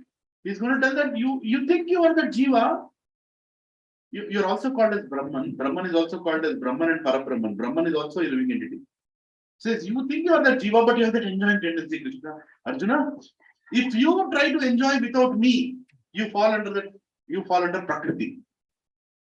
So he explains clearly, Jiva, Ishvara, Kshetra, Kshetrajna, Prakriti. And he says, this is your internal problem. You are going to get that obstacle. I told you everything, devotion, completely knowledge again, but you are going to get trapped from inside. So better know who you are. Who you are, definition is 13th chapter. Who you are. In this whole gambit, who you are. What is 14th chapter? What else can influence you? 3 modes of materialism. Right? Over now. Now Bhagavad Gita should be over. He told all the obstacles. He told the obstacles, but he didn't tell the solution. 13th chapter, internal obstacles. 14th chapter, external obstacles. 15th chapter is solution. The yoga of the Supreme Person. What is the yoga of the Supreme Person? Who is there in Krishna's heart always? His devotees. Right? And is in 15th chapter is saying association of devotees is the most important, Arjuna. There will be obstacles, but the solution is association of devotees, because that is my yoga. That's what I always meditate on. Are you all following me? Yes, Prabhu. Huh? Over now, Bhagavad Gita.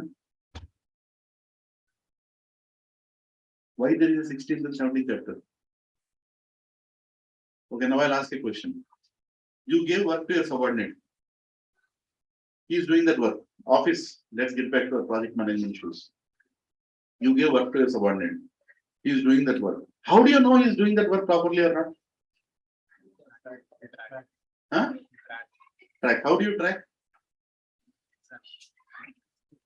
Dashboard, status reports, metrics. Right? Right? Are you progressing properly or no? How are you making sure that you're progressing properly? 16th and 17th chapters are nothing but making sure are you on the path correctly or no. How do you measure, Arjuna? How do you measure yourself, Arjuna, that you're actually following what all I told you till 15th chapter? Demoniac and saintly natures. By the way, Arjuna, if you're demoniac, you'll behave like this. If you're saintly, you'll behave like that. I know you're already saintly, but still I'm giving this knowledge to you because this is your checkpoint in Bhagavad Gita. So when we start making progress in Krishna consciousness, the chapter that you should read is what? 16th chapter. It both know. Are you Ravana in the Satsang or are you Rama in the Satsang? Ramadas, not Raman. Right? 16th chapter and 17th chapter is checkpoints. Am I making progress correctly or not? Right? What is 17th chapter name? Divisions of faith. What is Krishna doing here? He's saying, after all this knowledge, do you know what kind of faith you are following? Another checkpoint, right? 16th chapter is what? Are you demon or are you devotee? 17th chapter is what faith are you holding on to? Is your faith in mode of goodness? Is your faith in mode of ignorance? Is the faith in mode of passion? And how strong is your faith? Divisions of faith. Right? Now just see the greatness of Krishna. How he told the entire Bhagavad Gita. He not only made sure he gave the knowledge to Arjuna, he also made sure he protected that knowledge by telling him the obstacles that you'll face. Right? By telling him the obstacles you'll face. Hare Krishna. And also telling how to overcome that obstacles. Right? And also making sure how to check whether you're making progress or no. Unda logic? Do you think that you can remove even one chapter of Bhagavad Gita? No? How beautifully Krishna has structured the whole Bhagavad Gita in such a way that the person who reads Bhagavad Gita, understanding this framework,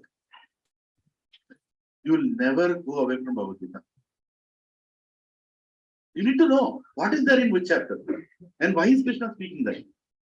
Now you know the importance of 13th chapter. Internal obstacles. Right? Then finally he tells the 18th chapter. What is the 18th chapter? Renunciation, the perfection of renunciation. Conclusion. Renounce what? Your thoughts, your perspectives. What was the first chapter? My thoughts, my perspectives. What is the last chapter? Renounce your thoughts, renounce your perspective. Conclusion, surrender. You can tell this in any office also. Just add it to the project management phases and tell how the checkpoints are. And you're telling that Bhagavad Gita is illogical scripture. Bhagavad Gita doesn't speak anything with sense. It's completely important. And we are making sure At each stage, you are becoming stronger and stronger and stronger and stronger in this satsang. Why we spend so much time on each chapter? Why we spend so much importance? Because there is a very important thing in that chapter. But of late, I also felt that, somewhere you're not knowing the whole framework. If you don't know the whole framework, then you'll start, Prabhuji, Nirojan Prabhuji chapter. 2022, what 13th chapter? Because you don't know the importance of 13th chapter. 13th chapter is the internal obstacles. If you don't come the internal obstacles, then you are gone. And what is the internal obstacle? What was the question that Arjuna asked?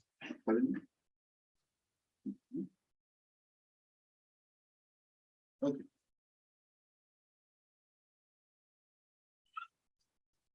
Internal obstacles.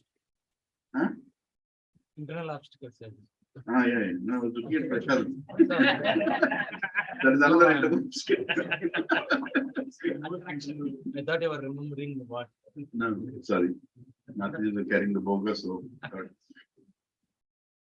what is the internal obstacle? Internal obstacle is, now see the beauty of Arjuna's question here. What did Arjuna ask the question and how Krishna answered that question? The moment Arjuna asked that question, immediately Krishna understood that I have to give the answer in such a way that his internal obstacle is removed. What was the first question he asked? Krishna, what is Kshetra? What is Kshetrajna? What is Jiva? Who is Ishvara? What is Prakriti? What is Jnanam? What is Jnayam? What is knowledge? And what is the object of knowledge? What is supposed to be known? Now, the moment this question is asked by Arjuna, Krishna understood. Acharya explained. He wanted to make sure and give the answer in such a way that Arjuna clearly understands the relationship between all this, and he understands how badly he can be trapped if he doesn't know what it can do to him. At one point, Krishna tells in 13th chapter, we'll read as we go forward, he says, Arjuna, the one who understands this 13th chapter cannot go wrong. He says, whatever I told you, Jnanam, Jnayam, Kshetrajna, Prakriti, the one who understands all these 5 things, he cannot go wrong. It's a very important thing you asked. Right? Now, till now, what he has answered? He has answered what is Kshetra, Kshetrajna. Field, knower of the field. Field is what? Our body. 5 elements. Knower of the field is the soul. I am the knower of the field. And knower of the field is also super soul. Soul knows this body, super soul knows all the bodies. Kshetra, Kshetra. Then it told Jnanam. Jnanam means what? The ability to accept knowledge is knowledge. The qualities to accept knowledge is knowledge. Except that everything else is ignorance. What gives you the ability to accept knowledge? We discussed for 4 weeks now. Humility, cleanliness, accepting a spiritual master, right? Understanding the material world, the bad thing about birth, death, old and disease, all these things, whatever we are reading here, right? Getting attached to wife, children, home, husband, whatever. Getting attached to these relationships, thinking that they all belong to you. Living in a solitary place, meaning you are ready to renounce, you're not attached to anything. All this is knowledge, Arjuna, except that everything else is ignorance. Right? Now, you got the qualities to take the knowledge. Now, what is the knowledge Krishna wants to give? Who are you? Who am I? Who is Jiva? Who is Ishvara? Right?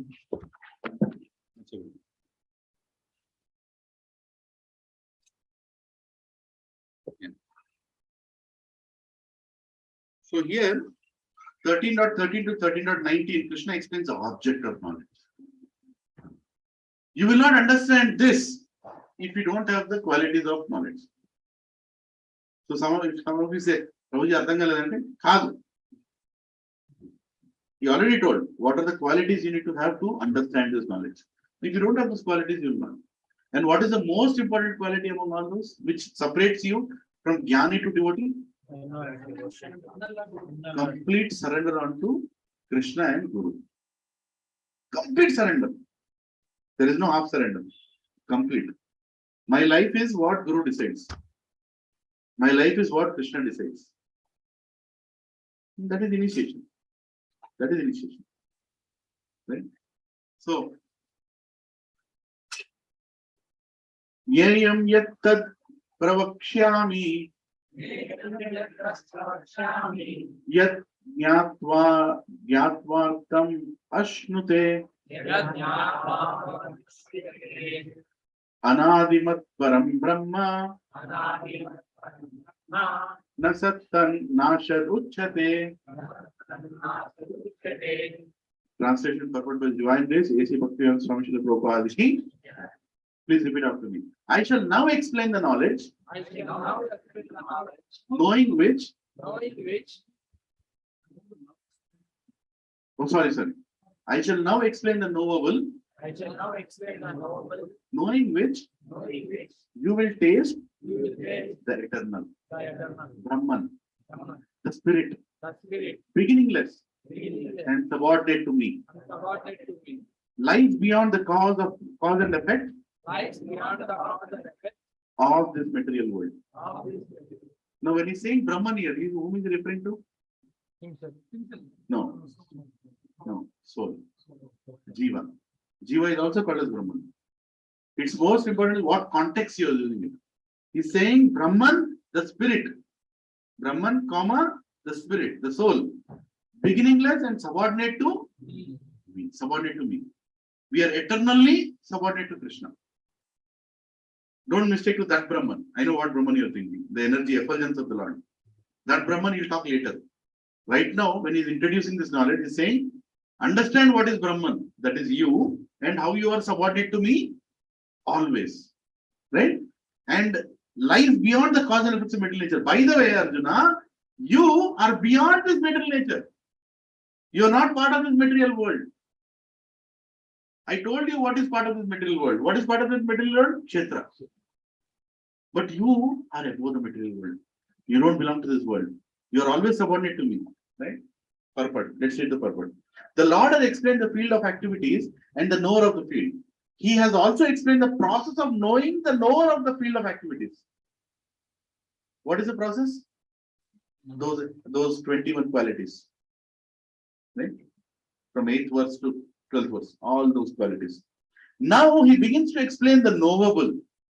First the soul, then the super soul. So this verse is about, he's going to start with soul, then the super soul. By knowledge of the knower, both the soul and super soul, one can release the nectar of life. Right? As explained in the second chapter, the living entity is eternal. This is also confirmed here. There is no specific date at which the Jiva was born. Nor can anyone trace out the history of the Jivatma's manifestation from the Supreme Lord. Therefore, it is beginningless. The Vedic literature confirms this. Na jayate mriyate va vachati. Katha Upanishad 1-18. This is also there in Bhagavad Gita, right? Na jayate mriyate va kadachin nayam bhutva bhavitave na bhuya ajo nitya shashvato yam purano na hanyate hanyamani sharire. Na hanyate hanyamani. Your body is gone. Your sharira is gone, but you are not gone. Right? You never come into being, you never are created, you don't remain, you're always there. Now, the knower of the body is never born, never dies, is full of knowledge. Now, this amazing point I'm telling you, we all should feel fortunate on this one line. What is Krishna telling here? Actually, Krishna is telling through Prabhupada. Prabhupada told, my purports are not mine. Krishna was dictating them. So don't think Prabhupada's purport is different from Krishna's translation. What is he saying? The people who understand this supreme secret, that you are actually the soul, you have nothing to do with this material world. You are in the body, which is unnecessarily given to you because of your choices. And the day you choose to go back to Krishna, you will attain me. You will never be in anxiety.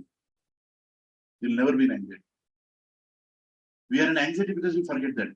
The knower of the body is never born and never dies, and he is in full knowledge. Full knowledge.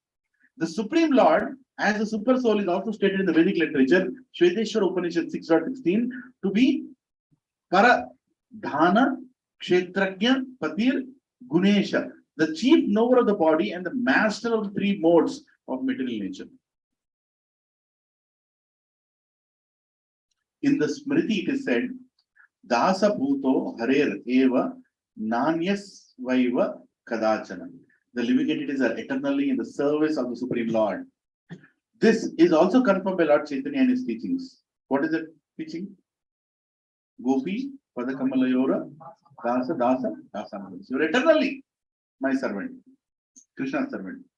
Therefore, the description of Brahman mentioned in this verse is in relation to the individual soul, where the word Brahman is applied to the living entity. It is to be understood that he is Jnana, what is it? Vijnana Brahma, as opposed to Ananda Brahma. Ananda Brahma is the supreme Brahman personality of God. Right? Here we are talking about the individual Brahma.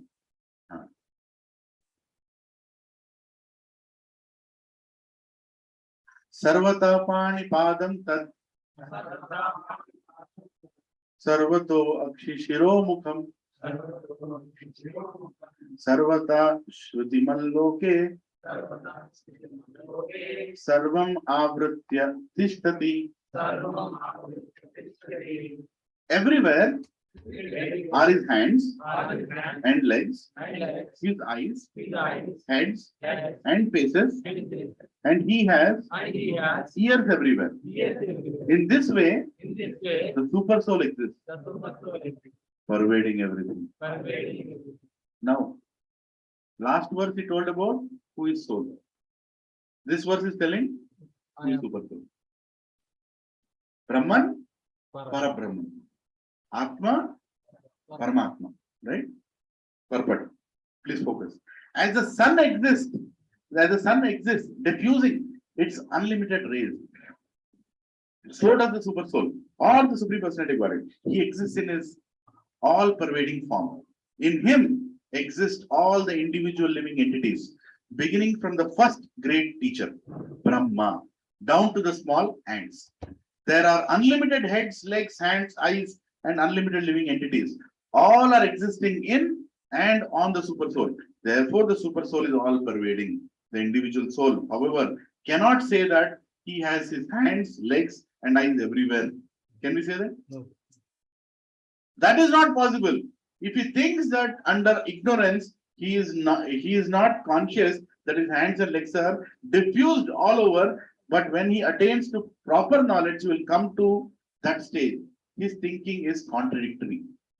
This means that the individual soul, having become conditioned by material nature, is not supreme. The supreme is different from the individual soul. The Supreme Lord can extend his hand without limit. The individual soul cannot. In Bhagavad Gita, the Lord says that if anyone offers him a flower or a fruit or a little water, he accepts it. If the Lord is a far distance away, how can he accept things? This is the omnipotence of the Lord. Even though he is situated in his own abode, far, far away from earth, he can extend his hand to accept what anyone offers. That is his potency. In the Brahma Samhita 5.37, it is stated, Goloka eva nivasati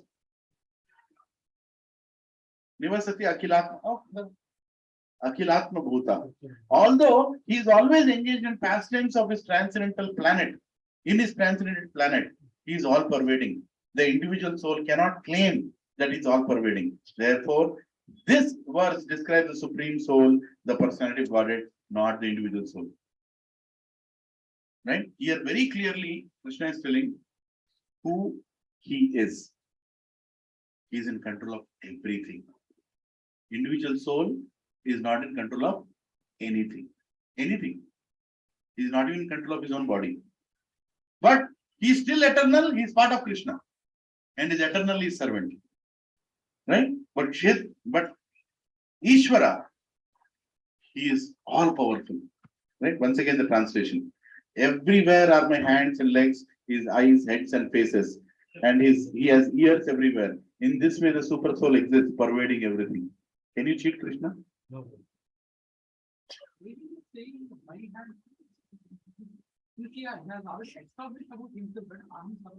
is only speaking about his one of the expansions, Paramatma.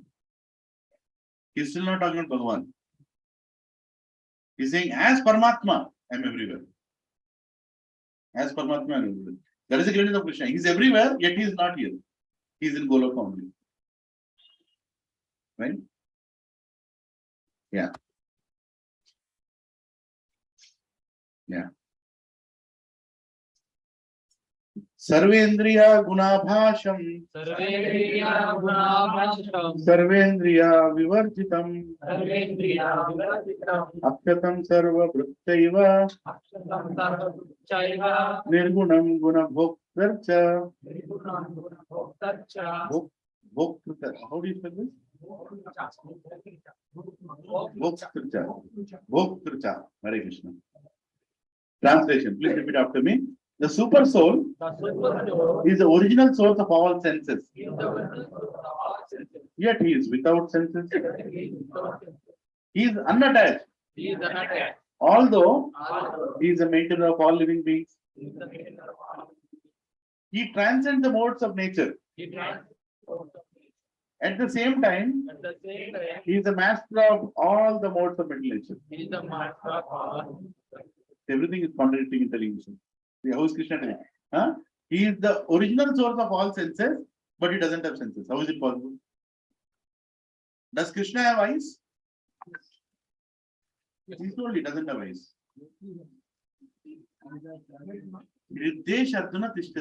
He has eyes in your heart. He is in your heart. Through your heart, he sees everything. Right? He doesn't need to have a sense like we think. He has eyes. అది కాదు చూసేది ఎలా చూస్తున్నాడు అన్నది ముఖ్యం గుడ్లు అంటే కోడిగుడ్డు కాదు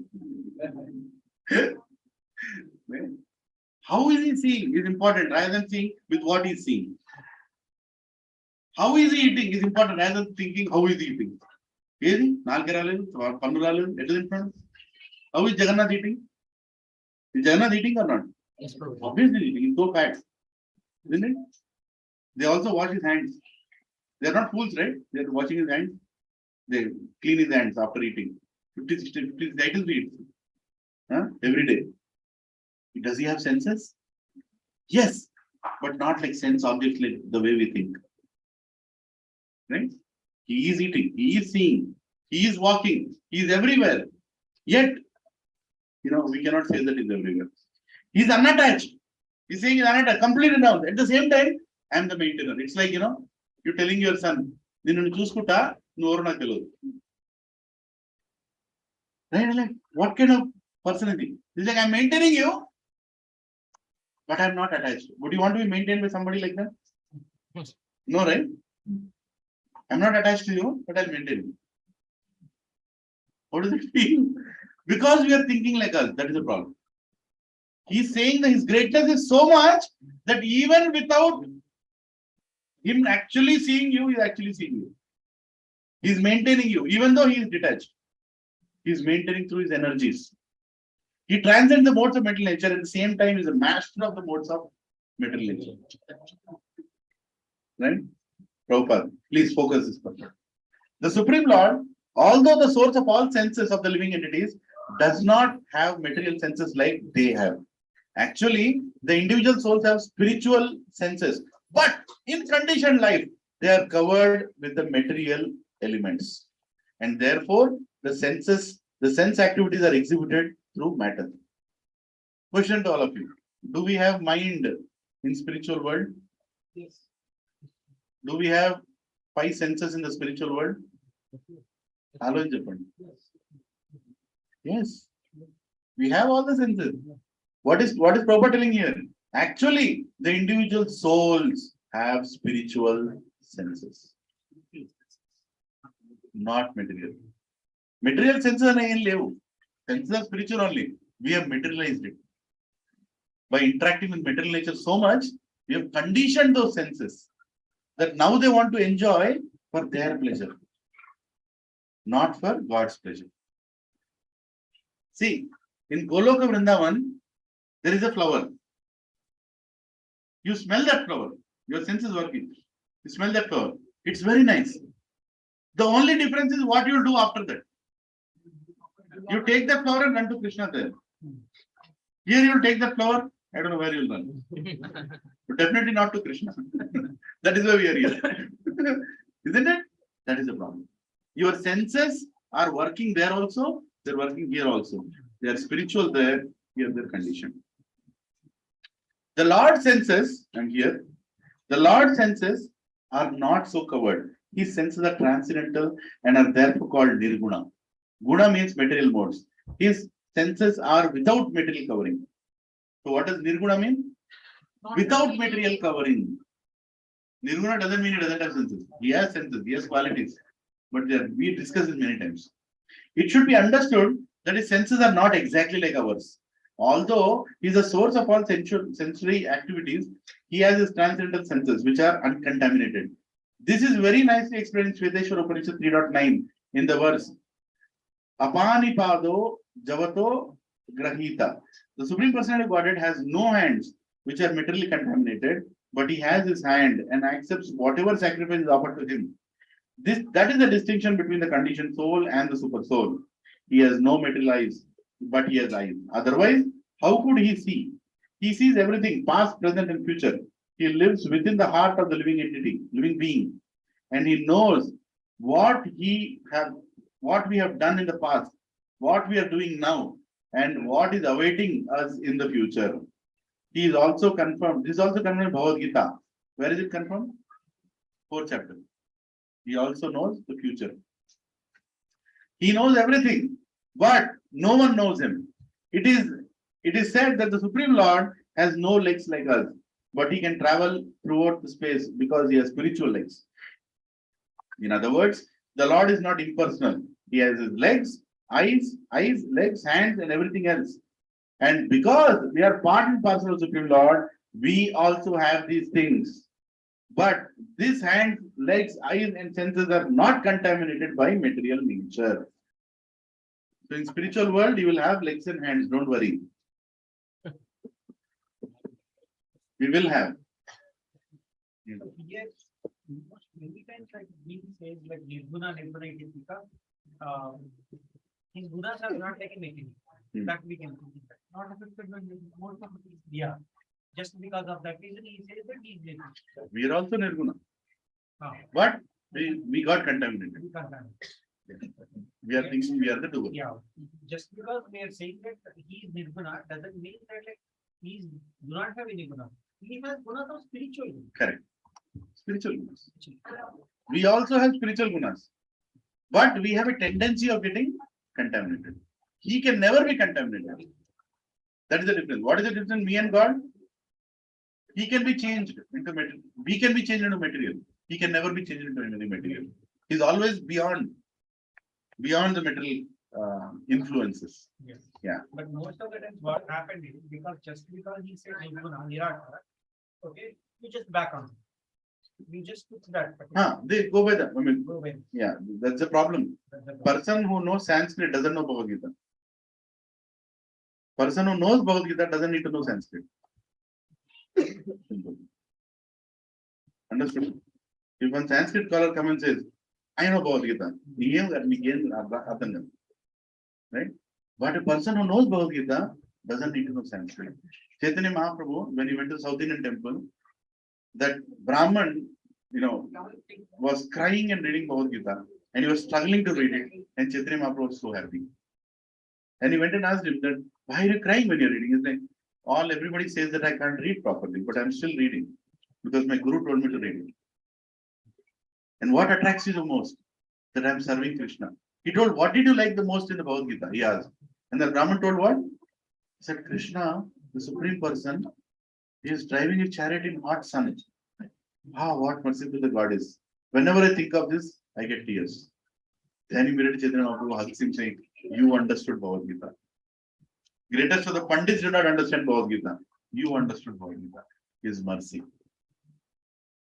See, when sometime back, we went through the whole sequence of Bhagavad Gita, 1st chapter to 18th chapter.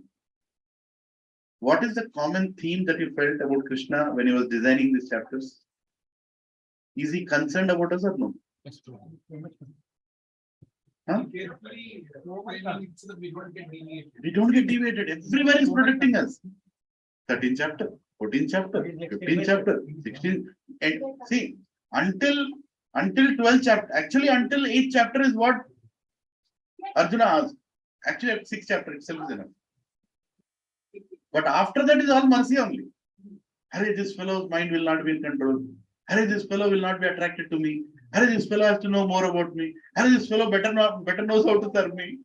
And finally, he's serving me, but maybe it get deviated. Huh? Let me give him the solution also. I'll tell him how he's making progress also. All this is mercy. He's totally concerned for us. Yes, ma'am.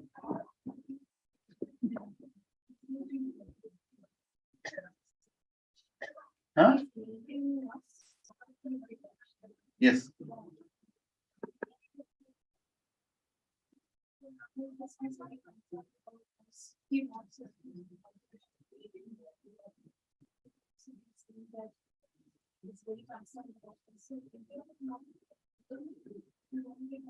He is attached, but is detached to what we think we are attached. I'll repeat that. He is attached, but he is detached to what we think we are attached. He is not worried about what we'll lose in this life. But that is detached. But he is more concerned, are you coming back to me or not? That is that. There is no doubt if detachment part is, if you go and tell Krishna, I lost everything, my degree, my house, Krishna will not even think about it. Because he knows you are only dealing with temporary. What we are attached to is detached in this material world.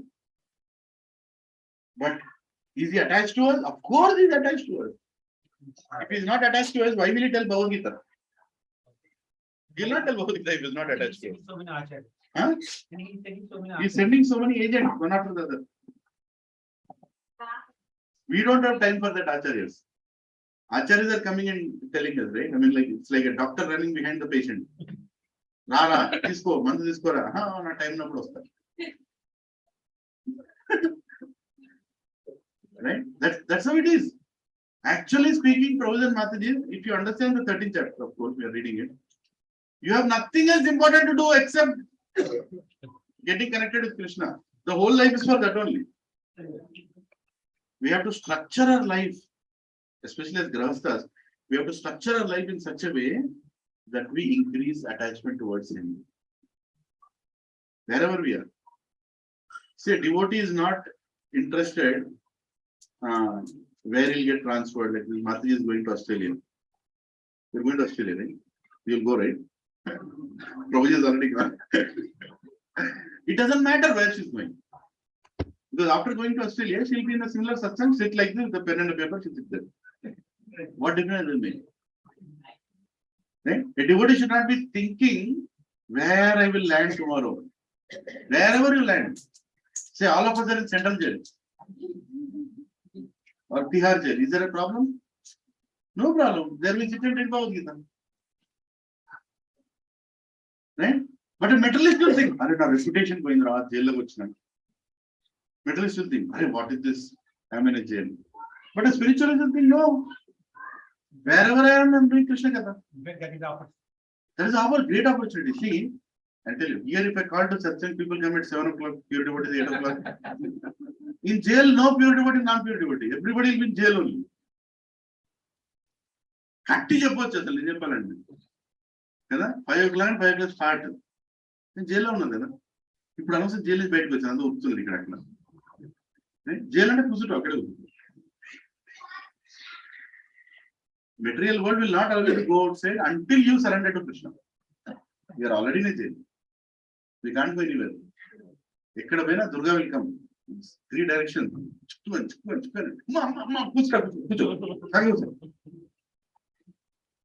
Here.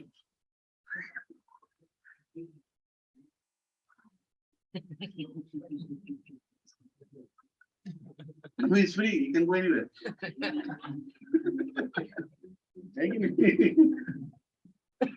Right? So anyway, you all understood the point, right? Okay, let me finish this. So Bhagavad Gita also confirms that when the Lord appears, he appears as he is by his internal potency. He is not contaminated with material energy because he is the Lord of the material energy. In the Vedic literatures, we find that his whole embodiment is spiritual. He has his eternal form called Sachidananda Vigraha.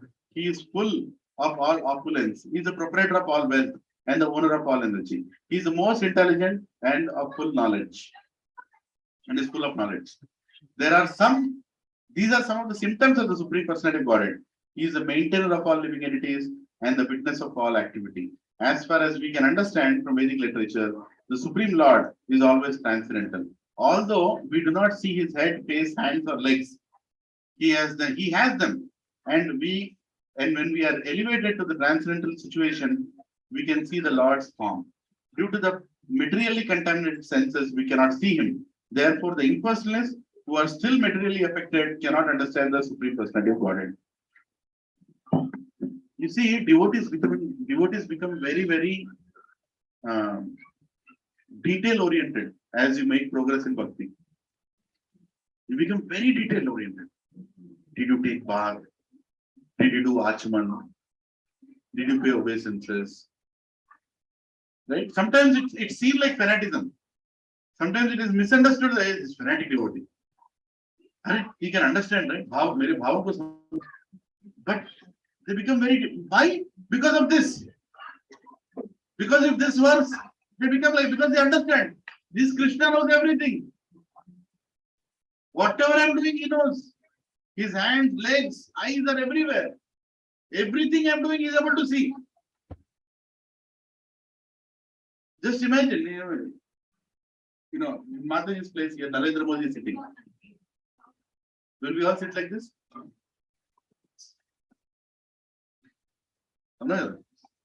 Yes or no? There will be a change in our posture, right? Huh? What to speak of Narendra Modi? If Krishna is sitting here, how all of us will be? Huh?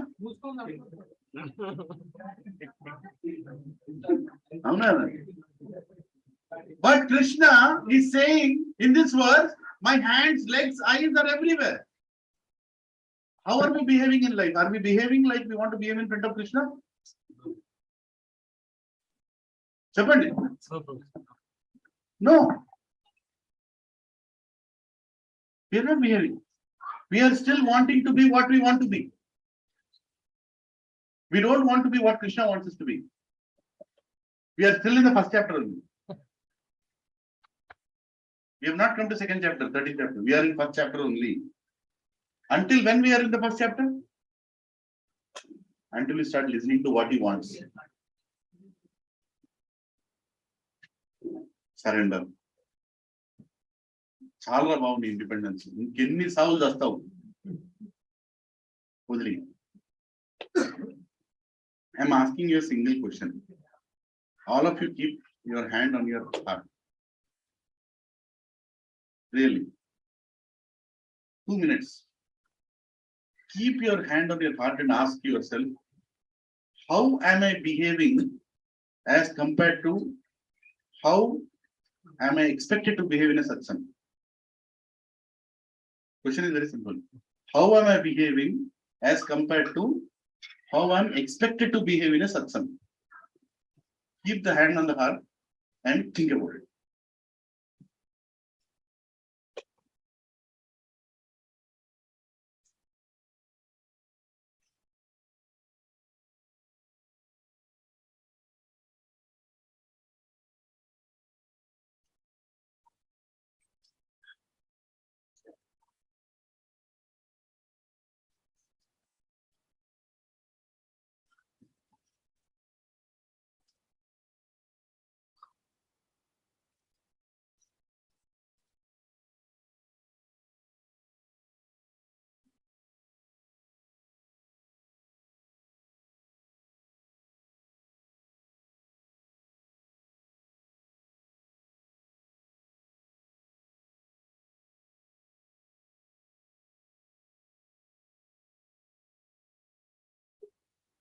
Hare Krishna.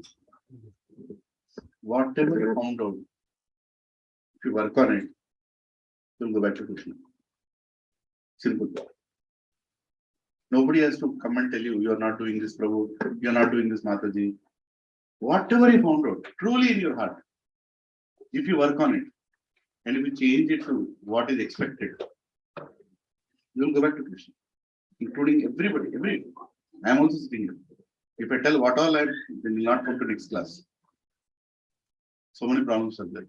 But we have to work on that. How long can we cheat Krishna? Thinking that I am perfect. I'm perfect. How long can you cheat?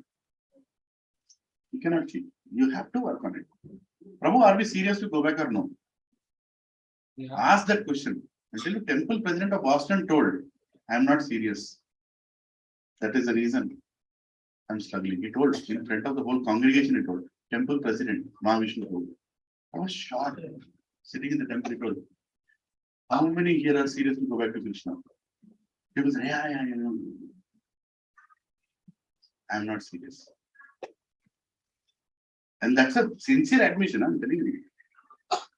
Isn't the seriousness? If the seriousness is there, then we'll exactly behave like the way we are expected to behave in a satsang. How are we expected to behave in a satsang? It's treating the devotees. First coming not on time, or at least 10 minutes. అవన్నీ పక్క పెట్టండి అది ఎట్లైనా కావు కలియుగంలో కావు Vaishnava etiquette, like respecting the other devotees, how to speak, what to say, how we are doing, and how we are serving in the devotees, and how we are treating the Lord, what's the speaking about the Lord, how we are doing our bhakti. Like proudly we are saying, or we are feeling like a servant, or are we feeling like a controller? Are you feeling like control? I mean, let me tell you, there's no one point here. Coming on time is only one point. If you come on time and you're sleeping there, what is the use? Prabhuji, stand up. If you're coming on time waiting for prasadam, what is the use? If you're coming here only to eat prasadam, what is the use? Right? There are a lot of factors together. When I ask you to keep your hand on the heart, that should reveal. If it is not revealing, then you are in big trouble. Nobody can help you. If you can't help yourself, who will help you? Tell me. Why to speak of, why this is wrong, that is wrong, this is right. First of all, do your own self-assessment. Self-assessment, self-realization is before God realization. If your wife is a devotee, she will make you self-realize every day. Every day. Right? That's very nice. If your spouse is a devotee, why do you think families make more progress? They can find the faults. You're polished every day. You get feedback every day. Feedback, live feedback. Not every day. Live feed plus feedback. Live feed plus feedback. We get all the time. Yeah. So we need association. 15th chapter, how Krishna gave a solution. I'm wrapping up.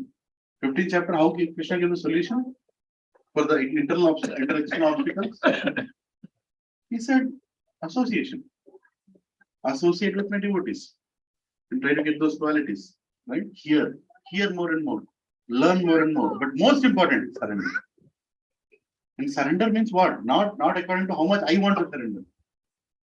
Surrender means not how much you want to surrender. Surrender means how much he wants us to surrender. Right? So I'll stop it here. But before I wrap up, let me ask each one, tell one. What is the importance of first chapter? Confusion. Second chapter. Summary of entire Bhagavad. Third chapter. Lift your hand so that we begin. What to do? Karma Yoga. Fourth chapter. Knowledge of him. Transcendental knowledge. Fifth chapter. How to apply that knowledge onto action. Sixth chapter. Controlling mind to achieve that. Seventh chapter. Knowledge. Knowledge of absolute. Knowledge about. Knowledge of absolute. Knowledge about him. Why is it knowledge needed? Without having the knowledge, how will you control your mind? Mind has to be controlled using that knowledge. 8th chapter. How to reach it. Attraction. I have your knowledge, but I want to be attracted to you now. Attaining the supreme. Attraction to attain the supreme. 9th chapter. Love towards love. Love. After you're attracted, you have to love. Love. 10th chapter. More details. Progress. Start progress. I want to know more about you. More details. Because I'm in love with you, I want to know more about you. Show me more about you. 11th chapter. How can I see you everywhere? Yes. How can I see you? Everywhere. 12th chapter. How do you study? Because you have seen everything. Because you have seen everything, now how will you serve me? Devotion service. 13th chapter. Progress. Internal obstacles. Right, which is what we are discussing. Internal obstacles. 14th chapter. External obstacles. 15th chapter. Solution for the obstacles. Yoga of the Supreme Person. What is that solution? Association of devotees. Right? He talks about his devotees. Krishna talks about devotees in 15th chapter. 16th chapter. Tracking. How do I track whether I'm becoming demoniac or saintly? Yeah. After attending satsangs, am I becoming demoniac, Ravan Banram or Ramdas Banram? I should know that. Tracking. 17th chapter.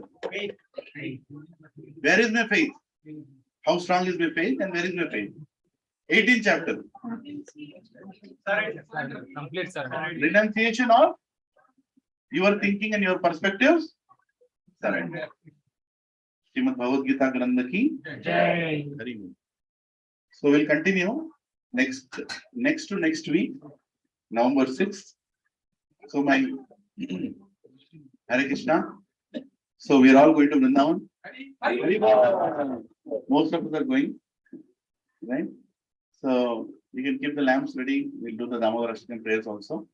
But just to, who are all going? Can you lift your hands here? Who are all going? Yes, yes. Whoever has not lifted hands, please plan next time. Right? You just now went and came. Okay, wonderful. Yeah. Yeah. So very nice. So let's all go to Vrindavan. Understand that we are going to the territory of Radharani. That is a place of Radharani where she likes to serve Krishna. Right? And please beware that we should not commit offenses. Be very, very mindful of that. I'm not scaring you, but whatever we are, in Vrindavan, we are a beggar. Beggar of mercy. Remember that. Whatever we might be here, we are going to beg bhakti in Vrindavan. Don't get into any tussle, any argument with anybody. Even if you see that the opposite person is cheating you, give it and come out. Especially with rickshawalas. You'll be ripped off, right? But in advance itself, tell them how much you want to give, where you want to go. No discussion after getting down. Huh? They take only 40 to Loy Bazar. You're asking 60. No discussion. Give that 60. Okay. No unnecessary arguments. Another thing, try to be with all devotees as much as possible. At the same time, afternoon times, after the yatra, we have a morning dham yatra, then evening lecture in the pandal. Please come on time to the pandal. If people look at Gachibowli Satsang, they should know that, oh, these are the people come on time. Right? It should not be like, oh, Gachibowli Satsang.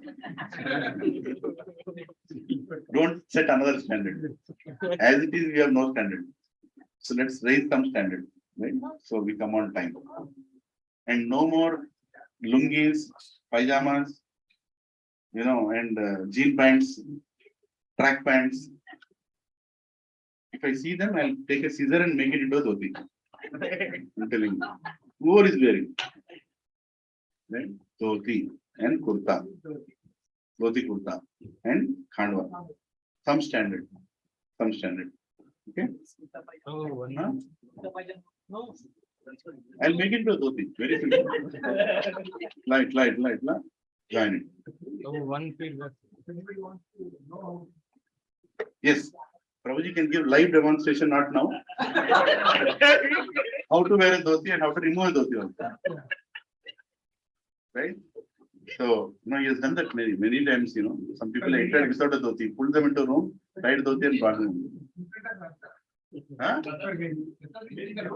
On the main road, you did it. Merciless. Merciful. Yeah. Wear tilak. Wear tilak. Huh? Wear tilak at all times. And tilak should not be towards China or Russia. Should be straight up.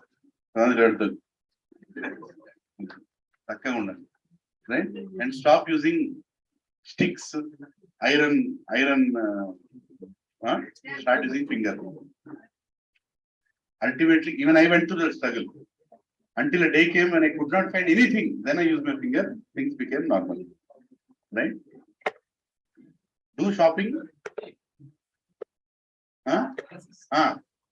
So, there are a lot of Darwins in Vrindavan. No, Darwin. We call him as Darwin. Because Darwin thinks he's a monkey. So there are a lot of Darwins in Vrindavan, and they're very, very notorious. Let me tell you. So keep your backup specs. Backup specs. If you think one specs will take you back to Godhead, no. You need to have more. And that kind of thing around.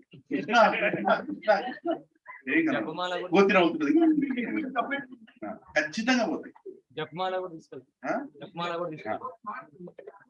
They're very smart. Yeah. Fruity trick is also there. But sometimes some monkeys are very, very chalu. They'll take the fruity also, they'll take the specs also. So don't be 100% sure that they'll give it back to you. Okay, I'm telling you, it's very important things. Monkeys in Vrindavan are very, very notorious. Don't keep your bags down. Don't hold anything eatable in your hand. If you hold a bread packet or if you hold something in your hand, it's gone. Without your notice, it will be gone. Don't fight with a monkey. I have personal experience. Don't you dare to do that. They have a big gang behind, you don't know that.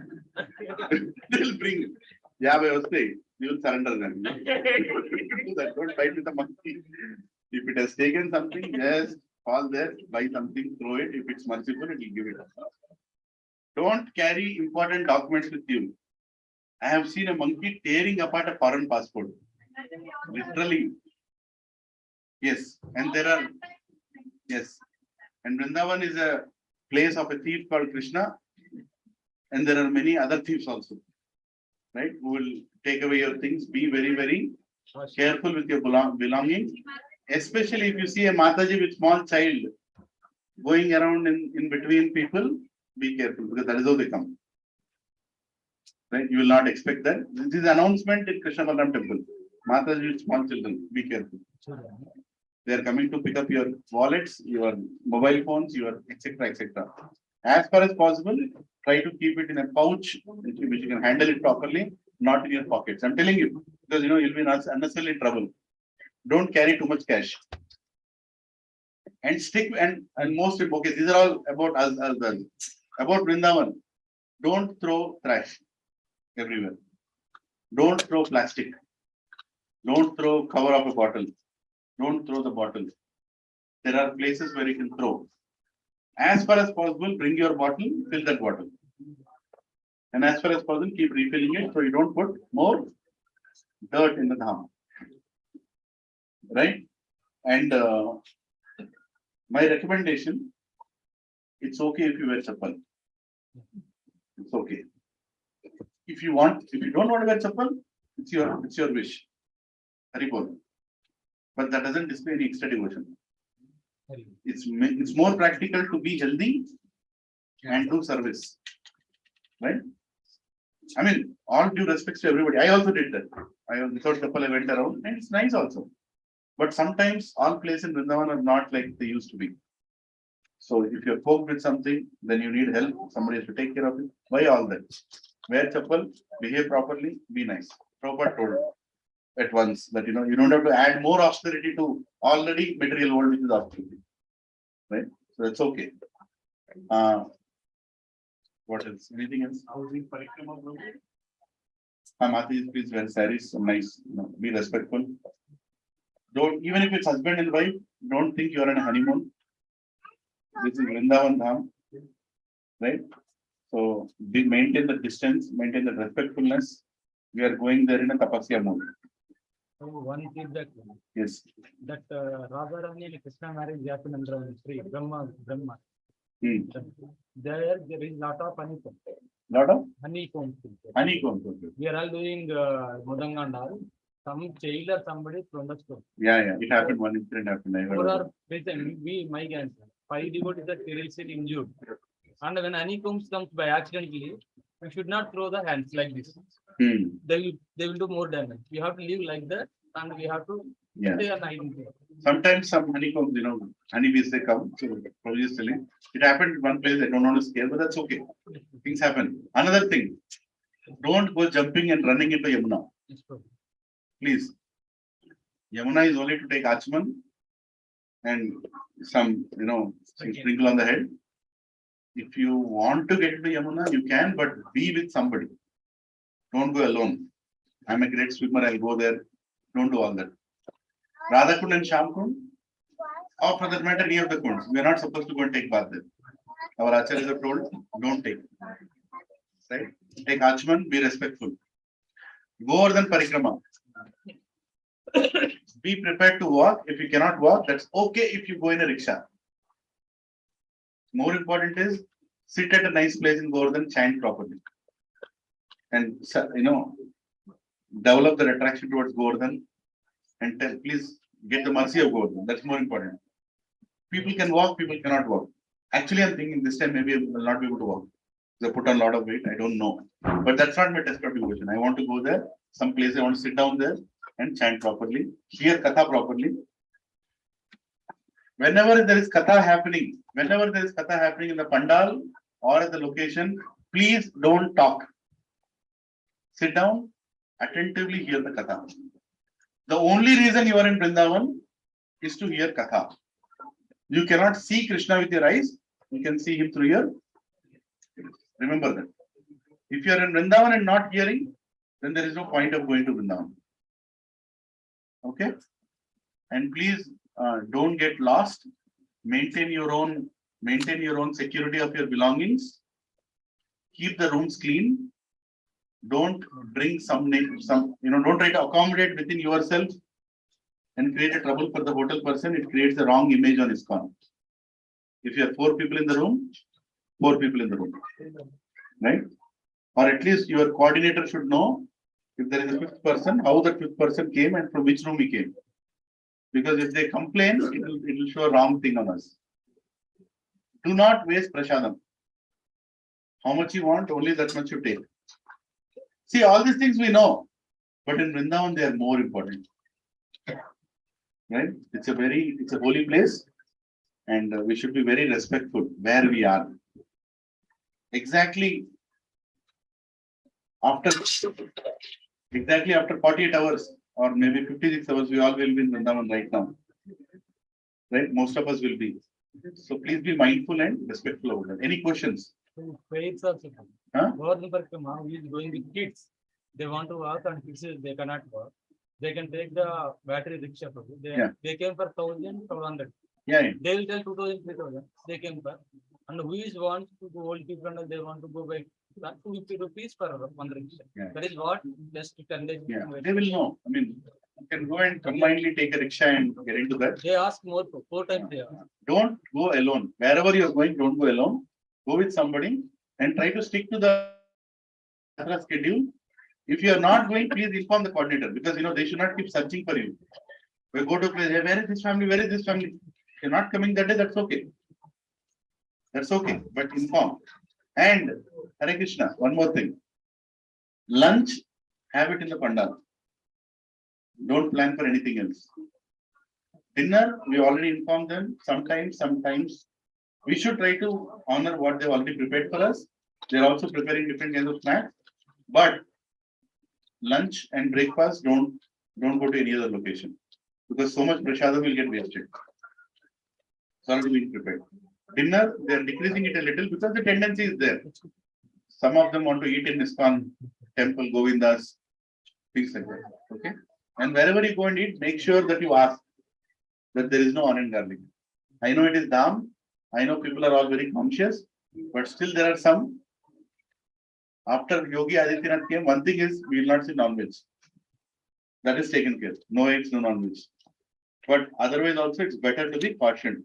And as far as possible, eat prasadam. Actually, only eat prasadam. Why do you eat outside? Unless it's really So each exit goes to only one temple. one location. That is fixed. It is not like. Yeah, and don't make others wait for you.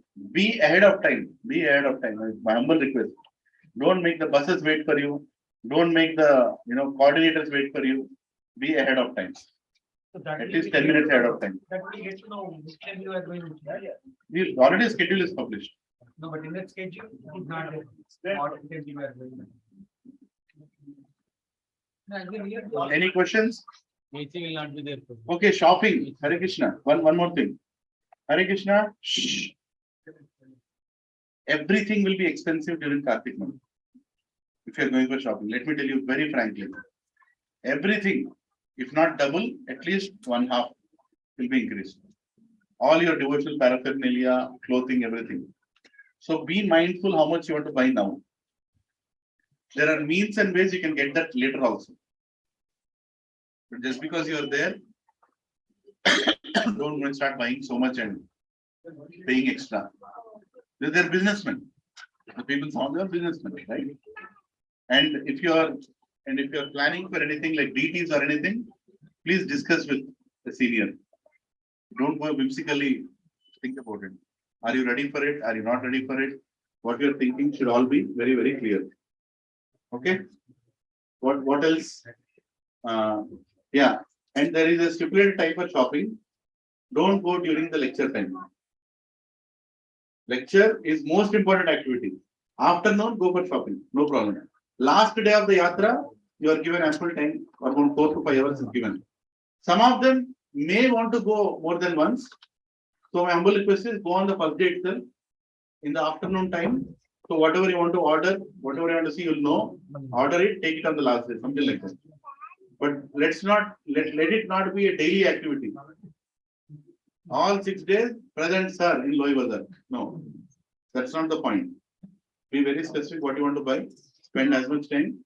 I'm planning to arrange some special sessions for our group during afternoon time.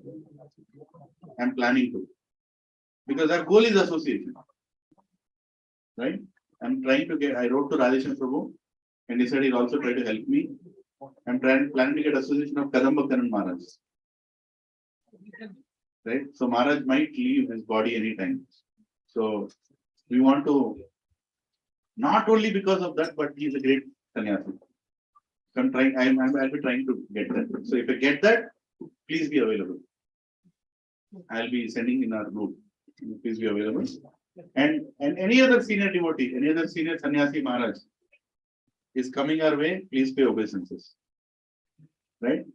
Sannyasis, how to differentiate with sannyasis and brahmacharis, I think by now you should know. When you see a brahmachari senior devotee, pay obeisances, half obeisances on your knees. When you see a sannyasi, full obeisances. For Mataji, it's always half. Right? In front of deities, not for. Yeah. And Krishna Balram Mandir is going to be packed, I can tell you that. Already they are saying people are going and sitting there at 2 o'clock for Mangalarti. So you even getting into the temple at 4 o'clock is questionable. Don't be disappointed. Yeah, it's crazy. This Kartik month is revenge vacation is going on. People are taking revenge against the lockdowns, right? So lot of crowd will be there in Vrindavan. If you have children, don't leave their hands. And elder children, let them have small mobiles. Small, not touchpad mobiles, button mobiles. Let them have. because it's difficult to find them. Right? If you get lost suddenly, it's not easy to find. In 1 second, you might be in the front of the Radha Damodar temple, your child might be in the back of Radha Damodar temple. 1 second. Right? That is how the crowd will push. And Kartik month, Deeparthi, be practical. See, the point is you don't have to be in the front because God is everywhere. We just now read it. He has eyes and eyes, hands everywhere. So don't try to be in the front. Wherever you are, perform your Aarti properly. If you can't go to Mangal Aarti, that's okay. You go after some time, take proper darshan. There is a Mangal Aarti in the Pandal also. You can come to the Pandal Mangal Aarti. One day you can try. I'm telling you. Because try to be practical. Don't. I mean, it's good to go. There's nothing like that, but it is now become very difficult. Very difficult. Right? I mean, maybe one of the days you can try. But don't try to go all the 4 or 5 to that place. It's your choice. But be practical. Be practical. I'm telling you. Devotion is much higher than just being at a place. No pushing anybody. You are inspired, you can go. Huh?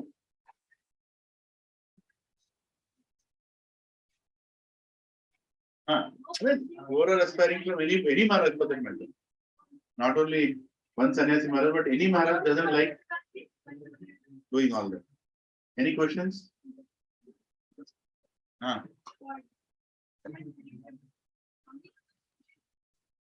It takes anything between 4 hours to unlimited. You can wear shoes. You can wear shoes. No problem. Chappal or shoes is okay. Yeah, you can wear. There's nothing wrong. Don't climb on Gordhan ever. Gordhan will be beside you. Don't pick up stones.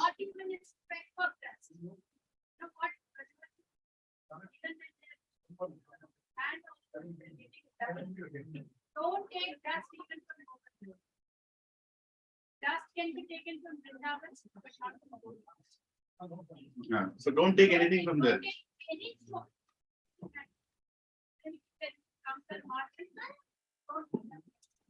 Yeah.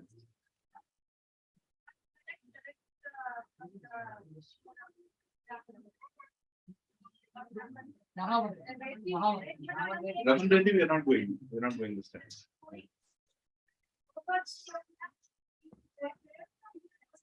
Barsana, we are going. Nandagaon, we are going. Vrindavan, of course. Gordhan, we are going. Kodagopura, Mayapur. Sorry, Puri, they are not going.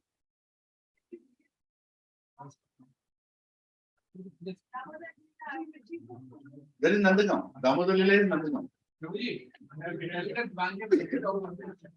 Already. So Hare Krishna, Hare Krishna. Some other temples are there like Banke Bihari. Be very careful, Banke Bihari. I'm telling you, Banke Bihari is like completely crazed up.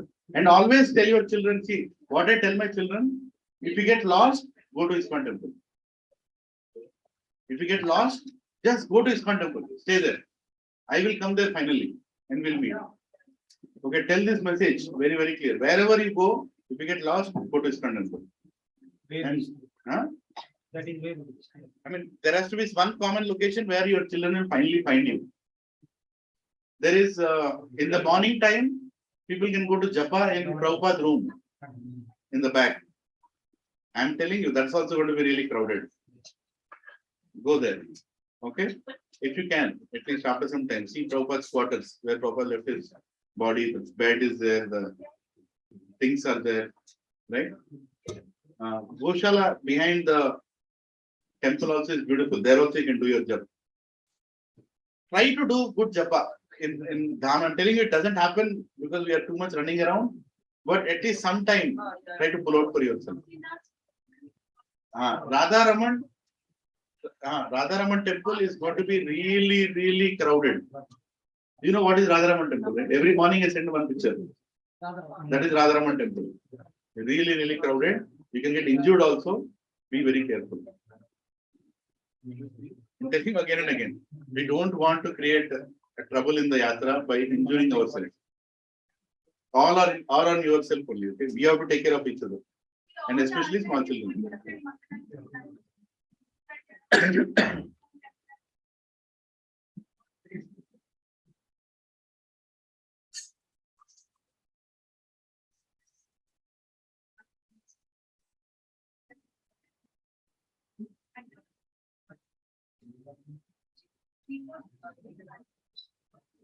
schedule? Yeah, today only it's Satsang posted. That is, All of you will get a band. All of you will get a band. Make sure you don't take that band away. There is a booklet which will be given on day one, which will explain day by day what is the schedule, where are we going, how are we going, and all. 5 days. All the 5 days you have to wear that band. Don't remove that band. Namamishwaram Sati Anandarupam Tattakundanando Brahmanam.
Damodar Mas ki, Damodar Ashtakam ki,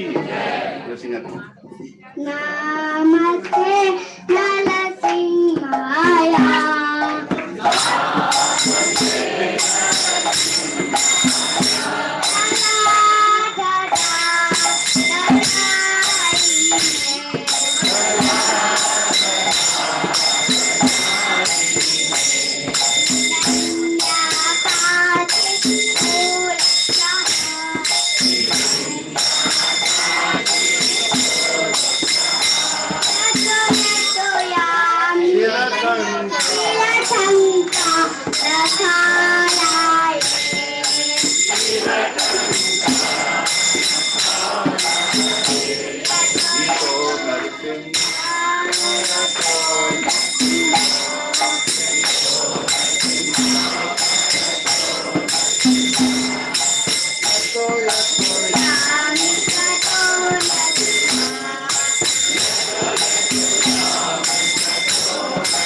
Tavakara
Bhakti, बोलना पूरा बोल.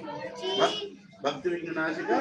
हरि नृसिंहदेव की जय, प्रहलाद महाराज की जय, श्रील प्रभुपाद की जय. जय हरि बोल. गुरुजी प्रभु की जय. जय विष्णुपाद प्रभुपाद आचार्य स्तोत्र डिवाइन ग्रेस एसी भक्तिवेदांत स्वामी श्री प्रभुपाद की जय. जय विष्णुपाद प्रभुपाद आचार्य स्तोत्र डिवाइन ग्रेस भक्ति सिद्धांत सरस्वती गोस्वामी श्री प्रभुपाद की जय. नमाचार्य श्री हरदास ठाकुर की जय. अनंत कोटि वैष्णव की जय. प्रेम से बोलो जय श्री कृष्ण चैतन्य प्रभु नित्यानंद श्री अद्वैत गदाधर श्री साथ गौर भक्तवृंद की जय. ओम श्री राधा कृष्ण गोपीनाथ राजकुंड श्यामकुंड गिर गोवर्धन की जय. श्री द्रौपदी मायापुर धाम की जय. पुरुषोत्तम क्षेत्र जगन्नाथपुरी धाम की जय. पुण्य क्षेत्र वृंदावन धाम की जय. गंगे माई की जय. यमुने माई की जय. भक्ति देव की जय. कलियुग पावन तुलसी महारानी की जय. हरिनाम संकीर्तन की जय. कांचन की जय. कांचन बशारों डिस्ट्रीब्यूशन की जय. कार्तिक मास की जय. पिता गौर हरि प्रेमानंद जय. All glorious assembly devotees. All glorious assembly devotees. All glorious assembly devotees. All glorious Shri Guru and Shri Gauranga. Panchakalpatarupya Kripa Sindhupya Nanam Pavnibhyo. Vaishnava. Three loud Haribols to Shirsha Mataji and Raju Prabhu.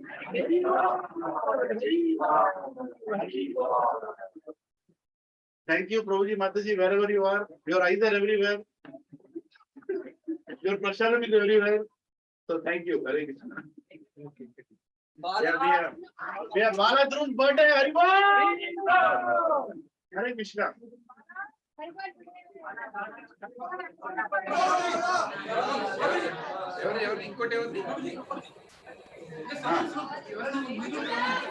Everybody else who is supposed to give deep down, please come. Yes.